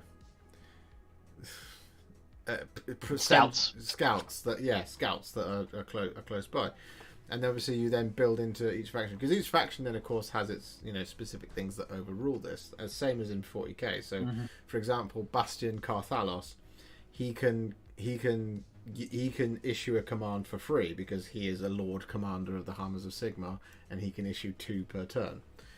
Obviously can't be the same thing, but he can issue 2 per turn, which is really cool. Anyway, after determining who will take which turn, the player who will take the first turn receives 1 command point, and the player who will take the second turn receives 2 command points. That's kind of cool. Yeah, which is nice. Ben says, it makes it better because it means your HQ needs to stay alive and you can't just charge him with Smash Captain. Also means you need to think about army composition. Yeah, see, Ben, I completely agree with you. I agree with that as well. I think that's both true and a good thing. You could argue that, Philip. Yeah, and I would agree with you. But we have very specific examples where, for some reason, they don't use comms, and specific armies do. So I would point to AdMech, and I would point to Space Marines, in fact, actually, as well. And I would also point to Astra Militarum as all examples of armies that can use specific comms style things to be able to do stuff. So I think it's the Phobos Captain whose abilities can broadcast, can be used on any Phobos unit regardless of range, but no one else. Anyway, thanks for hanging out, Mikey's Wargaming. Yeah, see you later, Mikey. So, hero phase. These aren't command abilities, but you get a heroic action. Right. A unit with the hero keyword on its war scroll is a hero, funnily enough. At the start of the hero phase, you can carry out 1 heroic action from the table below with 1 friendly hero. The effect of the heroic action is treated in the same way as the effect of an ability for rules purposes. There's 4 heroic actions. Right. Heroic leadership. Pick 1 friendly hero and roll a dice. Add 2 to the roll if your general has been slain. On a 4+, you receive 1 command point that can only be spent during that turn to allow that hero to issue a command. Right. Heroic willpower. That's pretty cool. Pick 1 friendly hero that is not a wizard. If it is the enemy hero phase, that hero can attempt to unbind 1 spell in that phase, as if they were a wizard. If it is your hero phase, that hero can attempt to dispel 1 endless spell in that phase, as if they were a wizard. You can still only attempt to unbind or dispel the same spell or endless spell once in the same phase. And unbinding is like Deny the Witch. Is like Deny the Witch. Yeah. Okay. You then have Best Day Ever, otherwise known as their finest hour. Pick 1 friendly hero. Add 1 to wound rolls for attacks made by that hero until the end of that turn, and add 1 to save rolls for attacks that target that hero until the end of that turn. You cannot carry out this heroic action with the same hero more than once in the same battle. That's pretty spicy. Heroic recovery. This did get changed in an FAQ as far as I can remember. But pick 1 friendly hero, make a heroic recovery roll by rolling 2d6. If the roll is less than that hero's bravery characteristic, you can heal up to d3 wounds allocated to that hero. If the roll is equal to that hero's bravery characteristic, you can heal 1 wound allocated to that hero. It did get FAQ'd. I can't remember what it got FAQ'd to. That is pretty cool, though. Yeah. You then have the hero phase command abilities. And there's only 1, but you can use this command ability at the start of the hero phase. The unit that receives the command must be more than 3 inches from all enemy units. Roll 1 dice for each slain model from that unit. For each 6, you can return 1 slain model to that unit. That's pretty cool. Yeah, it's pretty nice. Yeah, no, it's some nice abilities. Like I gotta admit, I do like the sound of the AOS mechanic. I've got more. I'm going to go through them all. Movement phase. Oh yeah. You got movement phase command abilities. So this is my point about there's 1 for you and there's 1 for your opponent. At the double, you can use this command ability after you declare that a friendly unit will run. That unit must receive the command. Yep. The run roll is not made for that unit. Instead, 6 inches is added to that unit's move characteristic in that phase. The unit is still considered to have run. Right. So it's an auto advance, 6 inches. Yeah. The thing that your opponent can do You can use this command ability in the enemy movement phase. After an enemy unit finishes a normal move, run, or retreat, the unit that receives the command must be within 9 inches of that enemy unit and more than 3 inches from all enemy units.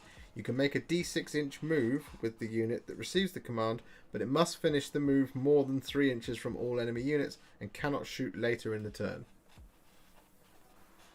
Okay. It's pretty fun. So if someone gets a bit too close, you can just back up a bit. Right, heroic recovery was FAQ to requiring you not be in melee to use it. That's what it was FAQ to. So you can't just be in combat forever, healing D3 wounds every time. Oh right, I see. Okay, yeah. Well, that makes sense because that'd be a bit strong.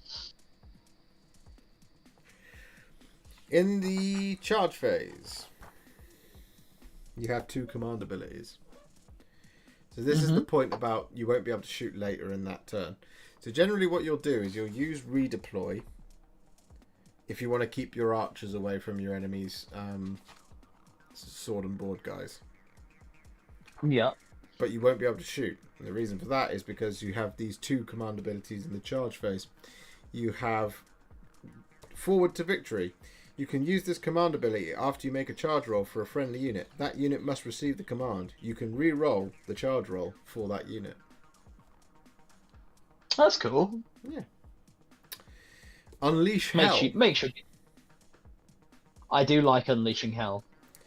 You can use this command ability after an enemy unit finishes a charge move. The unit that receives the command must be within 9 inches of that enemy unit and more than 3 inches from all other enemy units. The unit that receives the command can shoot in that phase, but when it does so, you must subtract 1 from hit rolls for its attacks, and it can only target the unit that made the charge move. So it's like Overwatch. Yeah. Oh, I've knocked my microphone over. You might have heard a slight noise there. Only a mild one. In the fight phase you have 2. You have all-out attack. You can use this command ability when you pick a friendly unit to shoot in your shooting phase or fight in the combat phase. That unit must receive the command. Add 1 to hit rolls for attacks made by that unit until the end of that phase. So it's always good. +1 to hit. Yeah, +1 to hit is always good. Or you can use all-out defense. You can use this command ability when a friendly unit is picked as the target of an attack in the shooting or combat phase. That unit must receive the command. Add 1 to save rolls for attacks that target that unit until the end of that phase.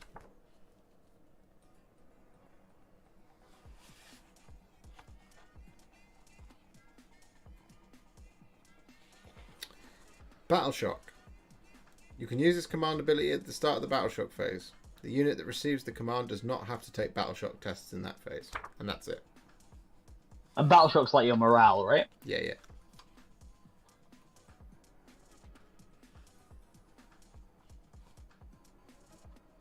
And that's it. That's it. End of story. Yeah. You do have the monstrous rampages. Every monster gets to do one. Yeah. Yeah, because they did the article about those, didn't they, on Yeah. But Warhammer community. It is what it is. Yeah, there you go. That's how it works in Age of Sigmar. And that's how I think it should work in 40k. Yeah, I mean, I definitely think they'll take, again, you know, we've talked about it before, I think they'll take some design cues from Age of Sigmar when they're doing the new edition of 40k, whenever that I will is. laugh so hard if the new edition comes out and it just goes, yep, stratagems aren't a thing anymore. Bye! It wouldn't surprise me, honestly. Just because it seems unlikely, doesn't mean I think it is. I think they'll cut down. The soul will be real. I think just build stuff into data sheets. Yeah. Build stuff into data sheets. Build stuff into data sheets, and say it costs CP to use. Yeah. Yeah. Right. Again, like the Tyranid synaptic links. Right. They're really good. You have to have the model alive, and you have to be able to do it. Like have it on the battlefield to do it, subject to some, you know, some rules. You still have to be able to do that. Yeah.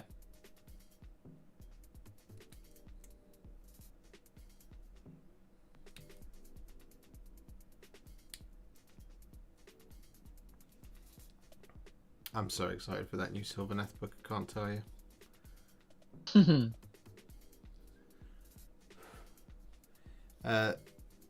Philip says, I have to wait for Leagues of Votan. I decided to get some Caradron Overlords. Good man.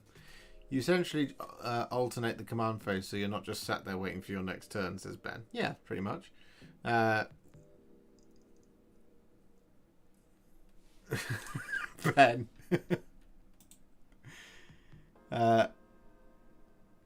Ben says, the new book comes out for 40k and it just says, AOS is better. Fuck all of y'all. We're copy and pasting everything over. Only difference is y'all have guns. GG easy. Oh, guys, it's not going to happen. I'm sorry. I'd love it so much. They're not going to go that far. Like, it... Look, I know you like to bash 40k, and there's plenty to bash about it, don't get me wrong. But it's the bigger system. It's the bigger system. It's the better selling system. They're not going to just do... They're not going to, like... I mean, to be fair, that's one of the negatives, right? Because that's why they can't really blow up the 40k world in quite the way they did for Fantasy Battles or Age of Sigmar. Because actually, in some ways, blowing up the 40k universe would probably be a good idea. Yes, I agree. It'd give some room for new design and stuff. Although we should see what they do with Leagues of Votan. We got like a new faction, so that's cool.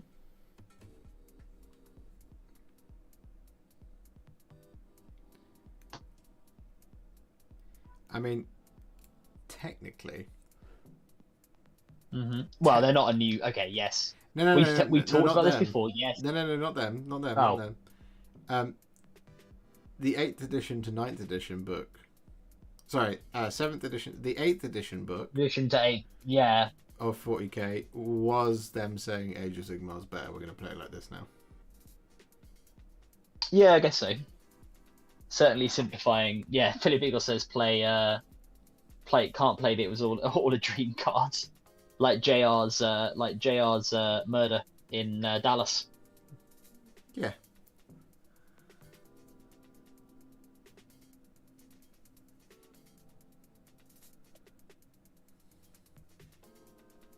Well, much like Dr. Frankenstein,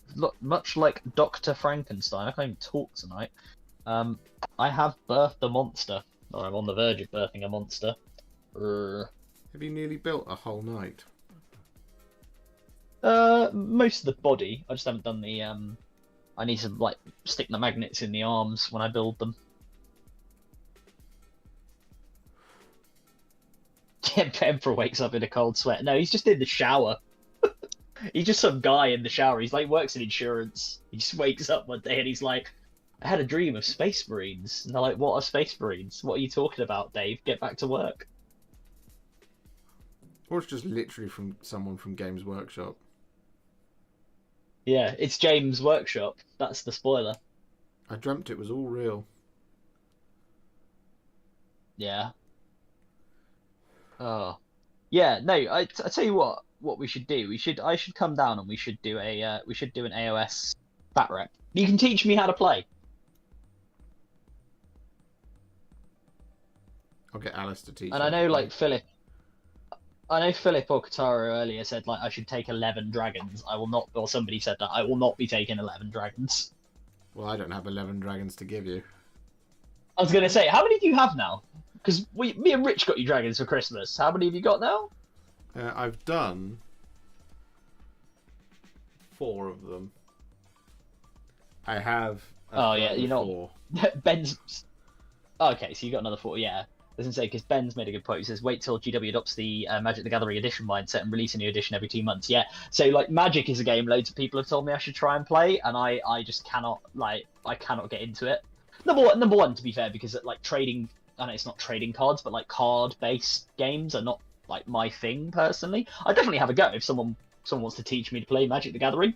I'll learn, because I've heard it's good fun. But yeah, I've heard the competitive side of that is even not, when I say worse, it's a very loaded term, but it's even more choppy changey on the meta than 40k or AOS are. Oh well, yeah, absolutely is. It changes every couple of months, right? Whenever there's a new edition, for lack of a better word, whenever there's a new box, for example, it invalidates the old ones. Yeah, see, Tauruses make a vid about it. We should do it. We should make a vid about learning. You can teach me, a novice, how to play AOS. I will do that. This is Adam. He's an idiot. Hello. I'll sit you opposite Alice and teach you both how to play it. Oh, yeah? That's fair enough. Yeah, you can teach both how to play it. She's got her what are they called? Night Haunt? Yes. And they're cool. They look cool. The Night Haunt. And then when I think the battle's coming to a decent conclusion, I'll arrive with the full fury of the Hammers of Sigmar. With all the... all the dragons. Buckle up. Here comes Bastion. Get ready, bucko. I'm going in. Bastion Carthalos is mad at you. Then a load of Chaos Knights get teleported into the battle somehow and slap you with a Dreadclaw. Not a Dreadclaw, a Thunderstrike Gauntlet or whatever it's called now.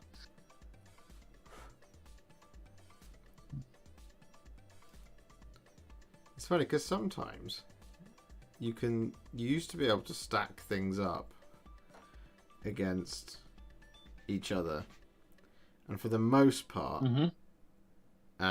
it's fairly kind of,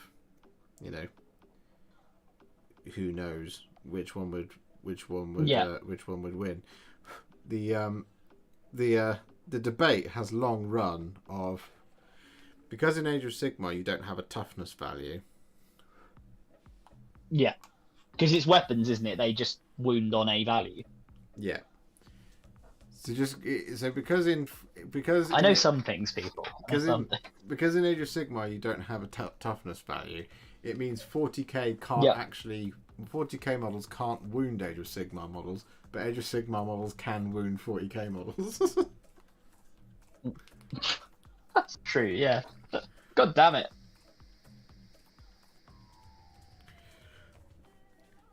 Something I said to a friend of mine is like, who do you think would win in a fight, Sigmar or the Emperor? I was like, well, on the tabletop? He's like, yeah, why not? We don't know what the Emperor's rules would be. So, okay, well, we don't know what Sigmar's rules would be, but if we follow the logic of the game systems, then clearly Sigmar. He's like, how can you say that? I was like, well, the Emperor would he's a god. The Emperor would have to wound on a toughness scale, and Sigmar wouldn't have a toughness value. It's like, why wouldn't Sigmar have a toughness value? Because Age of Sigmar doesn't have toughness values. They just have up to wound. It's like, well, the Emperor would have to do it with mortal wounds. Well, yes, that's true. So the Emperor would have to kill a god using smite.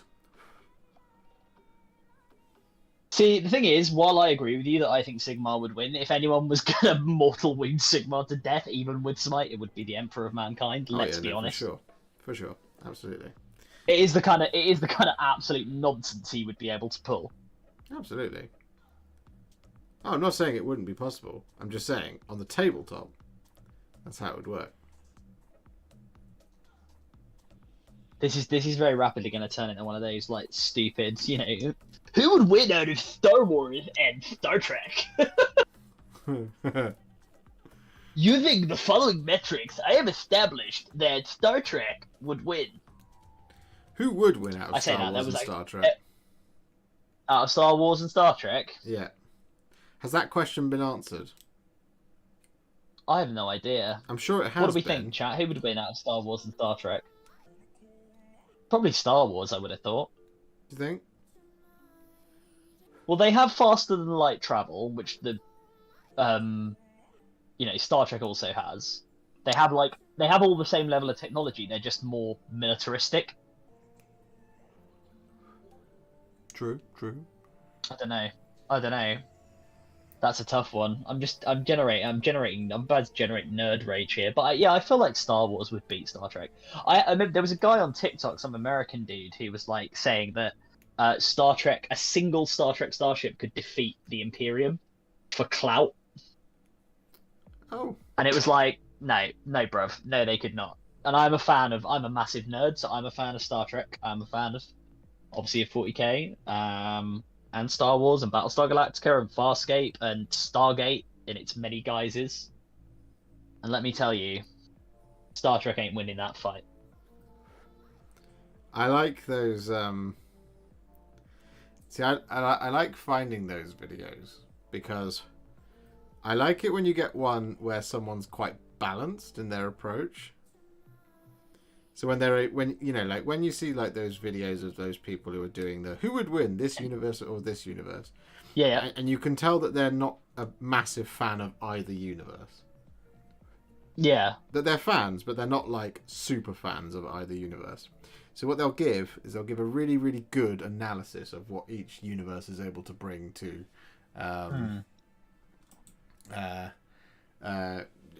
which all the things that each universe is able to bring to the fight.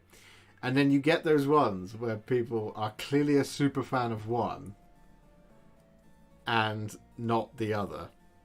And I saw. Well, this was what I. Oh no, go on. Yeah. I saw one of a guy saying how the Halo universe would be able to defeat the 40k universe. And it's one of the funniest things I've ever watched in my life. Because the guy was like, now, you might say, what about Space Marines? Well, this fires armor-piercing bullets. It's like, okay. But are you going to compare... are you going to compare the... Spartan assault rifle to the bolt gun, or are you just gonna? Oh no, you're literally just gonna think. And I love Halo as well. Don't get me wrong. Yeah, Ben, I love Halo as well. But come on now. Yeah. Like. Yeah. I mean, they just were. I mean, the thing is, like 40k. Like, if you're doing one of those stupid, if we're just going to suspend all disbelief, if we're doing one of those stupid comparison things where we're like, which one of these of our nerdy franchises wins? Invariably, it's 40k because, or anything like if it was like a fantasy universe and it was like in versus AOS versus Lord of the Rings. Well, the AOS, like, if you accept their in-universe canon as being true, right, which you kind of have to do, you just accept that everything in that universe is as it is, and then these two universes somehow meet. AOS and 40k are going to win because they're both so over the top. Yes. Like there's just I know there is obviously stuff in 40k and AOS which is like weaker than other stuff, but like they're both so over the top in a way that, like, I don't know, Stargate or Star Trek. Like Star Trek was over the top in the sense that, you know, every problem could be solved by saying some scientific babble. You know, oh yes, if we realign his positronic matrix and rely on the Skygon particles, we can.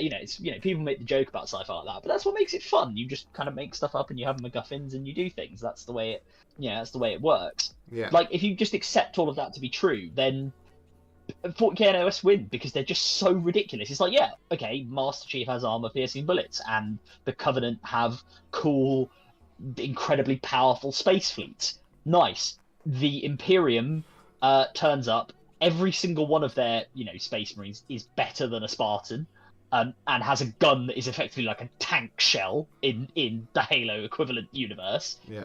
They have energy weapons. Their regular human soldiers carry around an energy weapon, which is the equivalent of like a 50 cal, which is like what Master Chief is firing. Because let us not forget, las guns are actually described, it's somewhere in the canon, as being like, in power terms, they're like the equivalent of a modern 50 cal. Like, we make the joke about flashlights, but it's like, that's how powerful they are. There is a reason the Imperium manufactures them en masse and doesn't give them all stubbers. Yeah.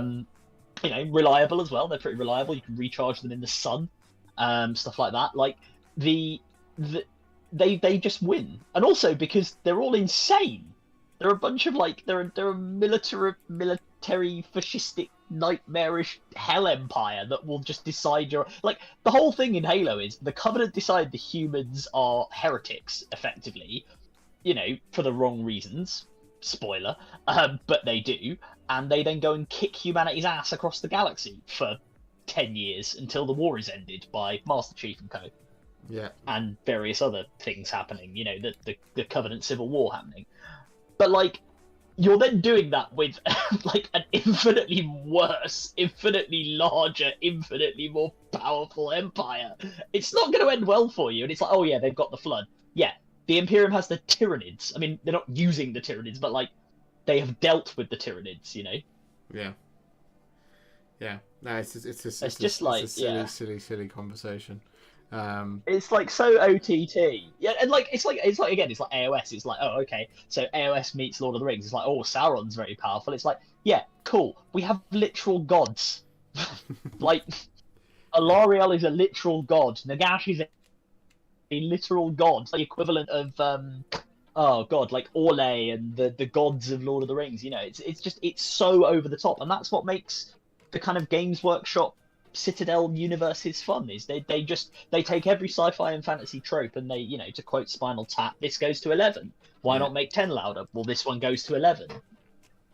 My favorite one like that is you know, it's you see those again, you see those videos and the person in question is basically they go, now in this scenario you might think I'm crazy, but here is how the Star Wars universe beats the 40k universe. You go, okay, here we go. Yeah. So go, in this scenario, the entire of the Imperium of Man has been transferred to the Star Wars universe. So that means they don't have any of their warp technology. I was like, okay. Okay, so that's why the Jedi would easily defeat. As oh my god, my goodness me, my goodness me. You you just okay. All right. Because can you imagine? Can you imagine the Black Templars meeting the Jedi? Hello there. Allow me to tell you about the Force, and they're like, "What kind of Force is this?" Exactly. Sounds like heresy to me. I was like, yeah, I could quite easily make a video of why the British Empire, why the British Army at the time of the Napoleonic Wars would be able to beat the Imperium. Now we have to understand that the entire of the Imperium of Man gets transferred to this time, so they don't have any of their technology, or their warp technology, or their Primarchs, or demons, or any of this. Right. So what you're saying is, trillions of humans get transported to another dimension where they have to fight roughly 50,000 humans. Oh man, I could make that video. This is like that troll that someone did once, where they did like, or they went on like I don't know if it was like a 4chan thing where someone went on there and was like, who would win in a fight, 100 US Marines or a stick? And people were like, well, the Marines would win, obviously. They just break the stick. And then the guy responded, it was like, yes, but now you have 2 stick. Stick win every time. The sticks are multiplying. Ben says, oh my god. You literally just need to exterminate us 4 planets and the UNSC is 85% crippled. Well, exactly. The humanity in Halo only had a max of 52 planets, whereas humanity in 40k conquered a massive handful of planets. Yes, they did. It reminds me of the rules of my childhood friend always used. It's my house, I go first, or I'm the guest. I go first. Yeah, that's exactly right, Philip. Oh yeah, it's just kind of crazy. It's just like, you know, that's why I like some of this like nonsensical nerd rage. Oh, it's very funny. Oh dear. I enjoy it. I enjoy those. If every time I see a video like that, I will watch it out of support for that person. Just because I'm just like, I salute you, sir, for going down with that particular ship. You have braved the seas of ridiculousness that is the internet. Yeah. So next week I'm going to be releasing my video why Captain Price would be able to defeat the Imperium. We're going dog. Task Force 141. You failed. Better luck next time. Yeah, exactly. A Space Marine has never had to fight in shipment 24/7. Come on now. More truly, a Space Marine has never had to fight with our mate Richard running around knifing him every 5 seconds on gun game. He goes from a bolter to like a stub pistol. I don't think Rich would. I don't think Rich with a simple combat blade would do much against the power armored Space Marine. You say that people in chat have not seen Rich playing Call of Duty because that man is pretty lethal. He is pretty hardcore. Oh, it's 10:30. I was going to say I probably should begin to draw this to a close. There's a Vader versus Librarian animation done on YouTube. Says Chewy Zero. Huh? Says there's a good Vader versus Librarian. When you say that, do you mean Librarian as in 40k Librarian rather than just like a person in a library?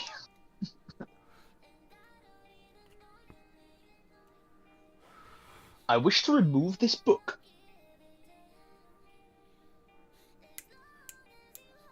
I'm still confused as to why Disney didn't release episode 1 of Kenobi on May the 4th. Yeah, that's a good point. I don't know. Looks good though. Does look good. I'm excited about that one. It does. I particularly like the savage Uncle Owen burn in it in the trailer. Yeah, I know. Yeah, Uncle Owen just being like, "Oh yeah, like you trained his father. Sup, bitch." He will need to be trained. Like you trained his father. At least we finally got to hear him talk. He's more American. Like you trained his father. And you know what? He did the voice. What's his name? The guy who's playing him. God, I can't remember his name. He did the voice exactly like Uncle Owen in the OG one. Like it was really good. I was saying we finally got to hear Ewan McGregor talk. Yeah. We didn't get to hear him say. Well, we heard him. We didn't get to hear him say that. We did hear him in the first trailer, though. Remember? Did we? The war is over. We lost. I'm looking forward to Rupert. Is it Rupert Friend? Who was in Death of Stalin? Which, if you haven't seen Death of Stalin, go and watch it. It's an excellent film. He plays Stalin's son in that. He's playing the Chief Inquisitor, the High Inquisitor, whatever he's called. Nice. And if has anyone seen the recut Vader versus Obi-Wan YouTube vid? Is that it's like the corridor number? It's in reimagined, like SC117 reimagined or something, guys. Is that what you're talking about? Because if you are, that is awesome. That is a very cool video. I'm pretty certain I've seen that one. Well, so I actually saw a really interesting video where someone said that people are moaning about what happens if Vader meets. And it's pretty obvious it's going to happen. Vader and Obi-Wan meet each other in Kenobi. Because I've seen some people moaning and they said, oh, well, it screws up the continuity of Star Wars. And I saw a very interesting video where someone pointed out that actually it sort of doesn't. Because they, first of all, when they meet in the corridor, he says to him, like, you know, oh, we meet again. He doesn't specify that there was that there hadn't been any meetings. People just assumed it was since Mustafar, right? Mm-hmm. And more than that, there's the conversation that they have in there's a conversation they have in oh sorry, not they have, but that Luke and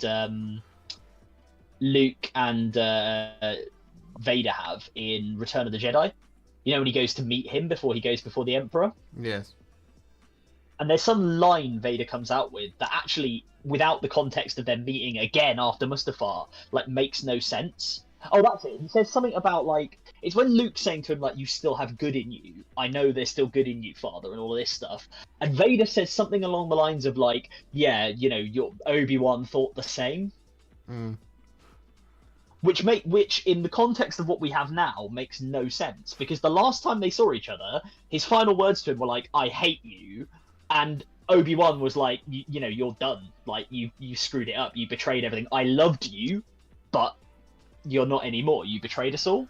So how would Vader know that Obi-Wan still saw good in him? Because as far as Vader's concerned, the last time they met was, you know, he didn't say anything like that to him. So, well, I think you'll find, because of the inflection in Vader's voice, when he said, that. What he actually meant to say was, we meet again for the first time since Mustafar, where you cut off my arm and leg. Yeah, yeah, yeah. Now I am the master. Strike me down and I shall become more powerful than you can possibly imagine. No! He'll be back, and in more pieces. Yeah.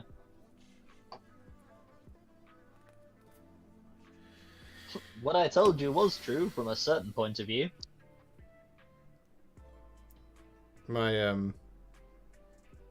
friend of mine was playing Warhammer Fantasy for the first time in like 15 years. Just using an old rule set. And I asked him, how was it? And he said, it truly was a game for a more civilized time. We're gonna get to see Obi-Wan shooting some blasters, and I'm looking forward to him being like so uncivilized. So...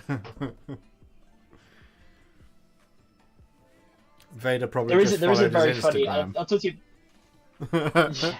I've talked to you about it before on here, but like there is a very funny video I really like of it's the cut of when Obi-Wan is with Luke on Tatooine, you know, at Alec Guinness, and he says, you know, he's talking about the lightsaber. He goes, "This is the weapon of a Jedi, an elegant weapon from a more civilized age," and it's like that supercut with all of the times in like the prequel trilogy and the Clone Wars when people get horribly killed by lightsabers. Yeah. Like when people get arms cut off or just get bisected by it and stuff like that. And it's just like, wouldn't call this a more civilized age, really, to be honest. This is, if anything, worse. It was an elegant weapon from a more civilized age. It was an elegant weapon. For 1,000 years, the Jedi Knights were the guardians of peace and justice in the Old Republic. Before the Dark Times. Before the Empire. I have built all of my warp spiders. That's cool. I built most of a knight. He's looking a bit nude at the moment, but he's getting there. 7 whole warp spiders have been built, which means I am ready to paint them. Well, I've got to prime them, but... Well, that's good, because it's now 20 to 11, so we can look to sign off. Yes. Yes. Oh. Yes. So, yeah, I think that is probably time, ladies and germs. So... Yes. Thank you so much for hanging out on the Sunday show, as per usual. We will see you all very, very soon. I should be streaming on Wednesday again. I apologise that I missed it this week. I had to get a bunch of stuff ready because I was out for the weekend. So, unfortunately, it meant it had to move. But I should be live again on Wednesday for my usual solo outing. Painting video on Thursday. I'll be in chat. You'll be in chat. Painting video on Thursday, something on Friday, painting video on Saturday, and then Sunday show follows the next Sunday. Yeah, I probably won't be back till Sunday show because realistically, and I'll be honest, I mean, I just don't have time to do anything apart from this anymore. My job is now comes with additional responsibilities, which is good, but it does mean I'm basically weekdays are just out for me. I don't have time to make videos or have time to anything else, which kind of sucks because, you know, I like the idea of having a little YouTube channel. But if you want to join, you know, subscribe, like, it's always welcome. I've got some old lore videos on there as well, and I'll be doing this stream, you know, every Sunday with Josh, chatting away about Star Wars and Star Trek and Halo and Battlestar Galactica and Stargate and any other sci-fi you want, as well as messing about building Warhammer. Maybe we'll do a run through of the Chaos Knights Codex next week. Yeah, we should do that. That'd be good fun. That would be good. That would be a lark. Yeah. That would be a good laugh. Anyway. Hope you enjoyed it, guys. Oh, by the way, Josh, quick question. You be doing the Nether Maze models? Yes, Katara, I will be doing Nether Maze. I've got it downstairs. Soon. I promise. I'm even going to do a review of it, I think. So look forward to that one. Anyway, we will see you all next time. Have a good one, ladies and gentlemen. Happy wargaming. Do all your good stuff. Stay safe. Love you very much. See you very soon. Bye! Bye, guys!